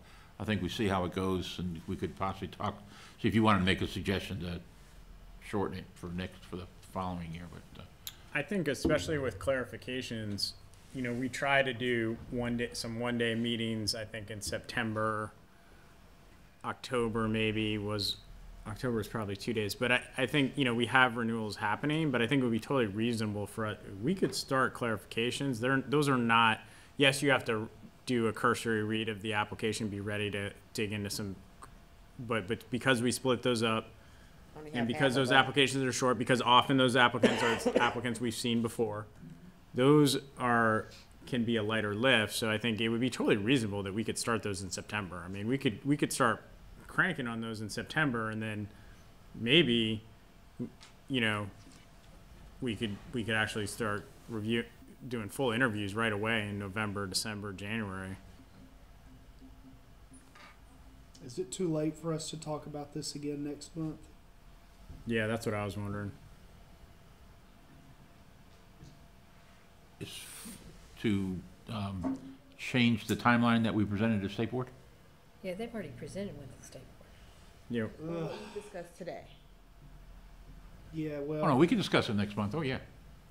I mean, and make changes to that process? For next year. Well, you talking about a timeline or just our internal process? Like,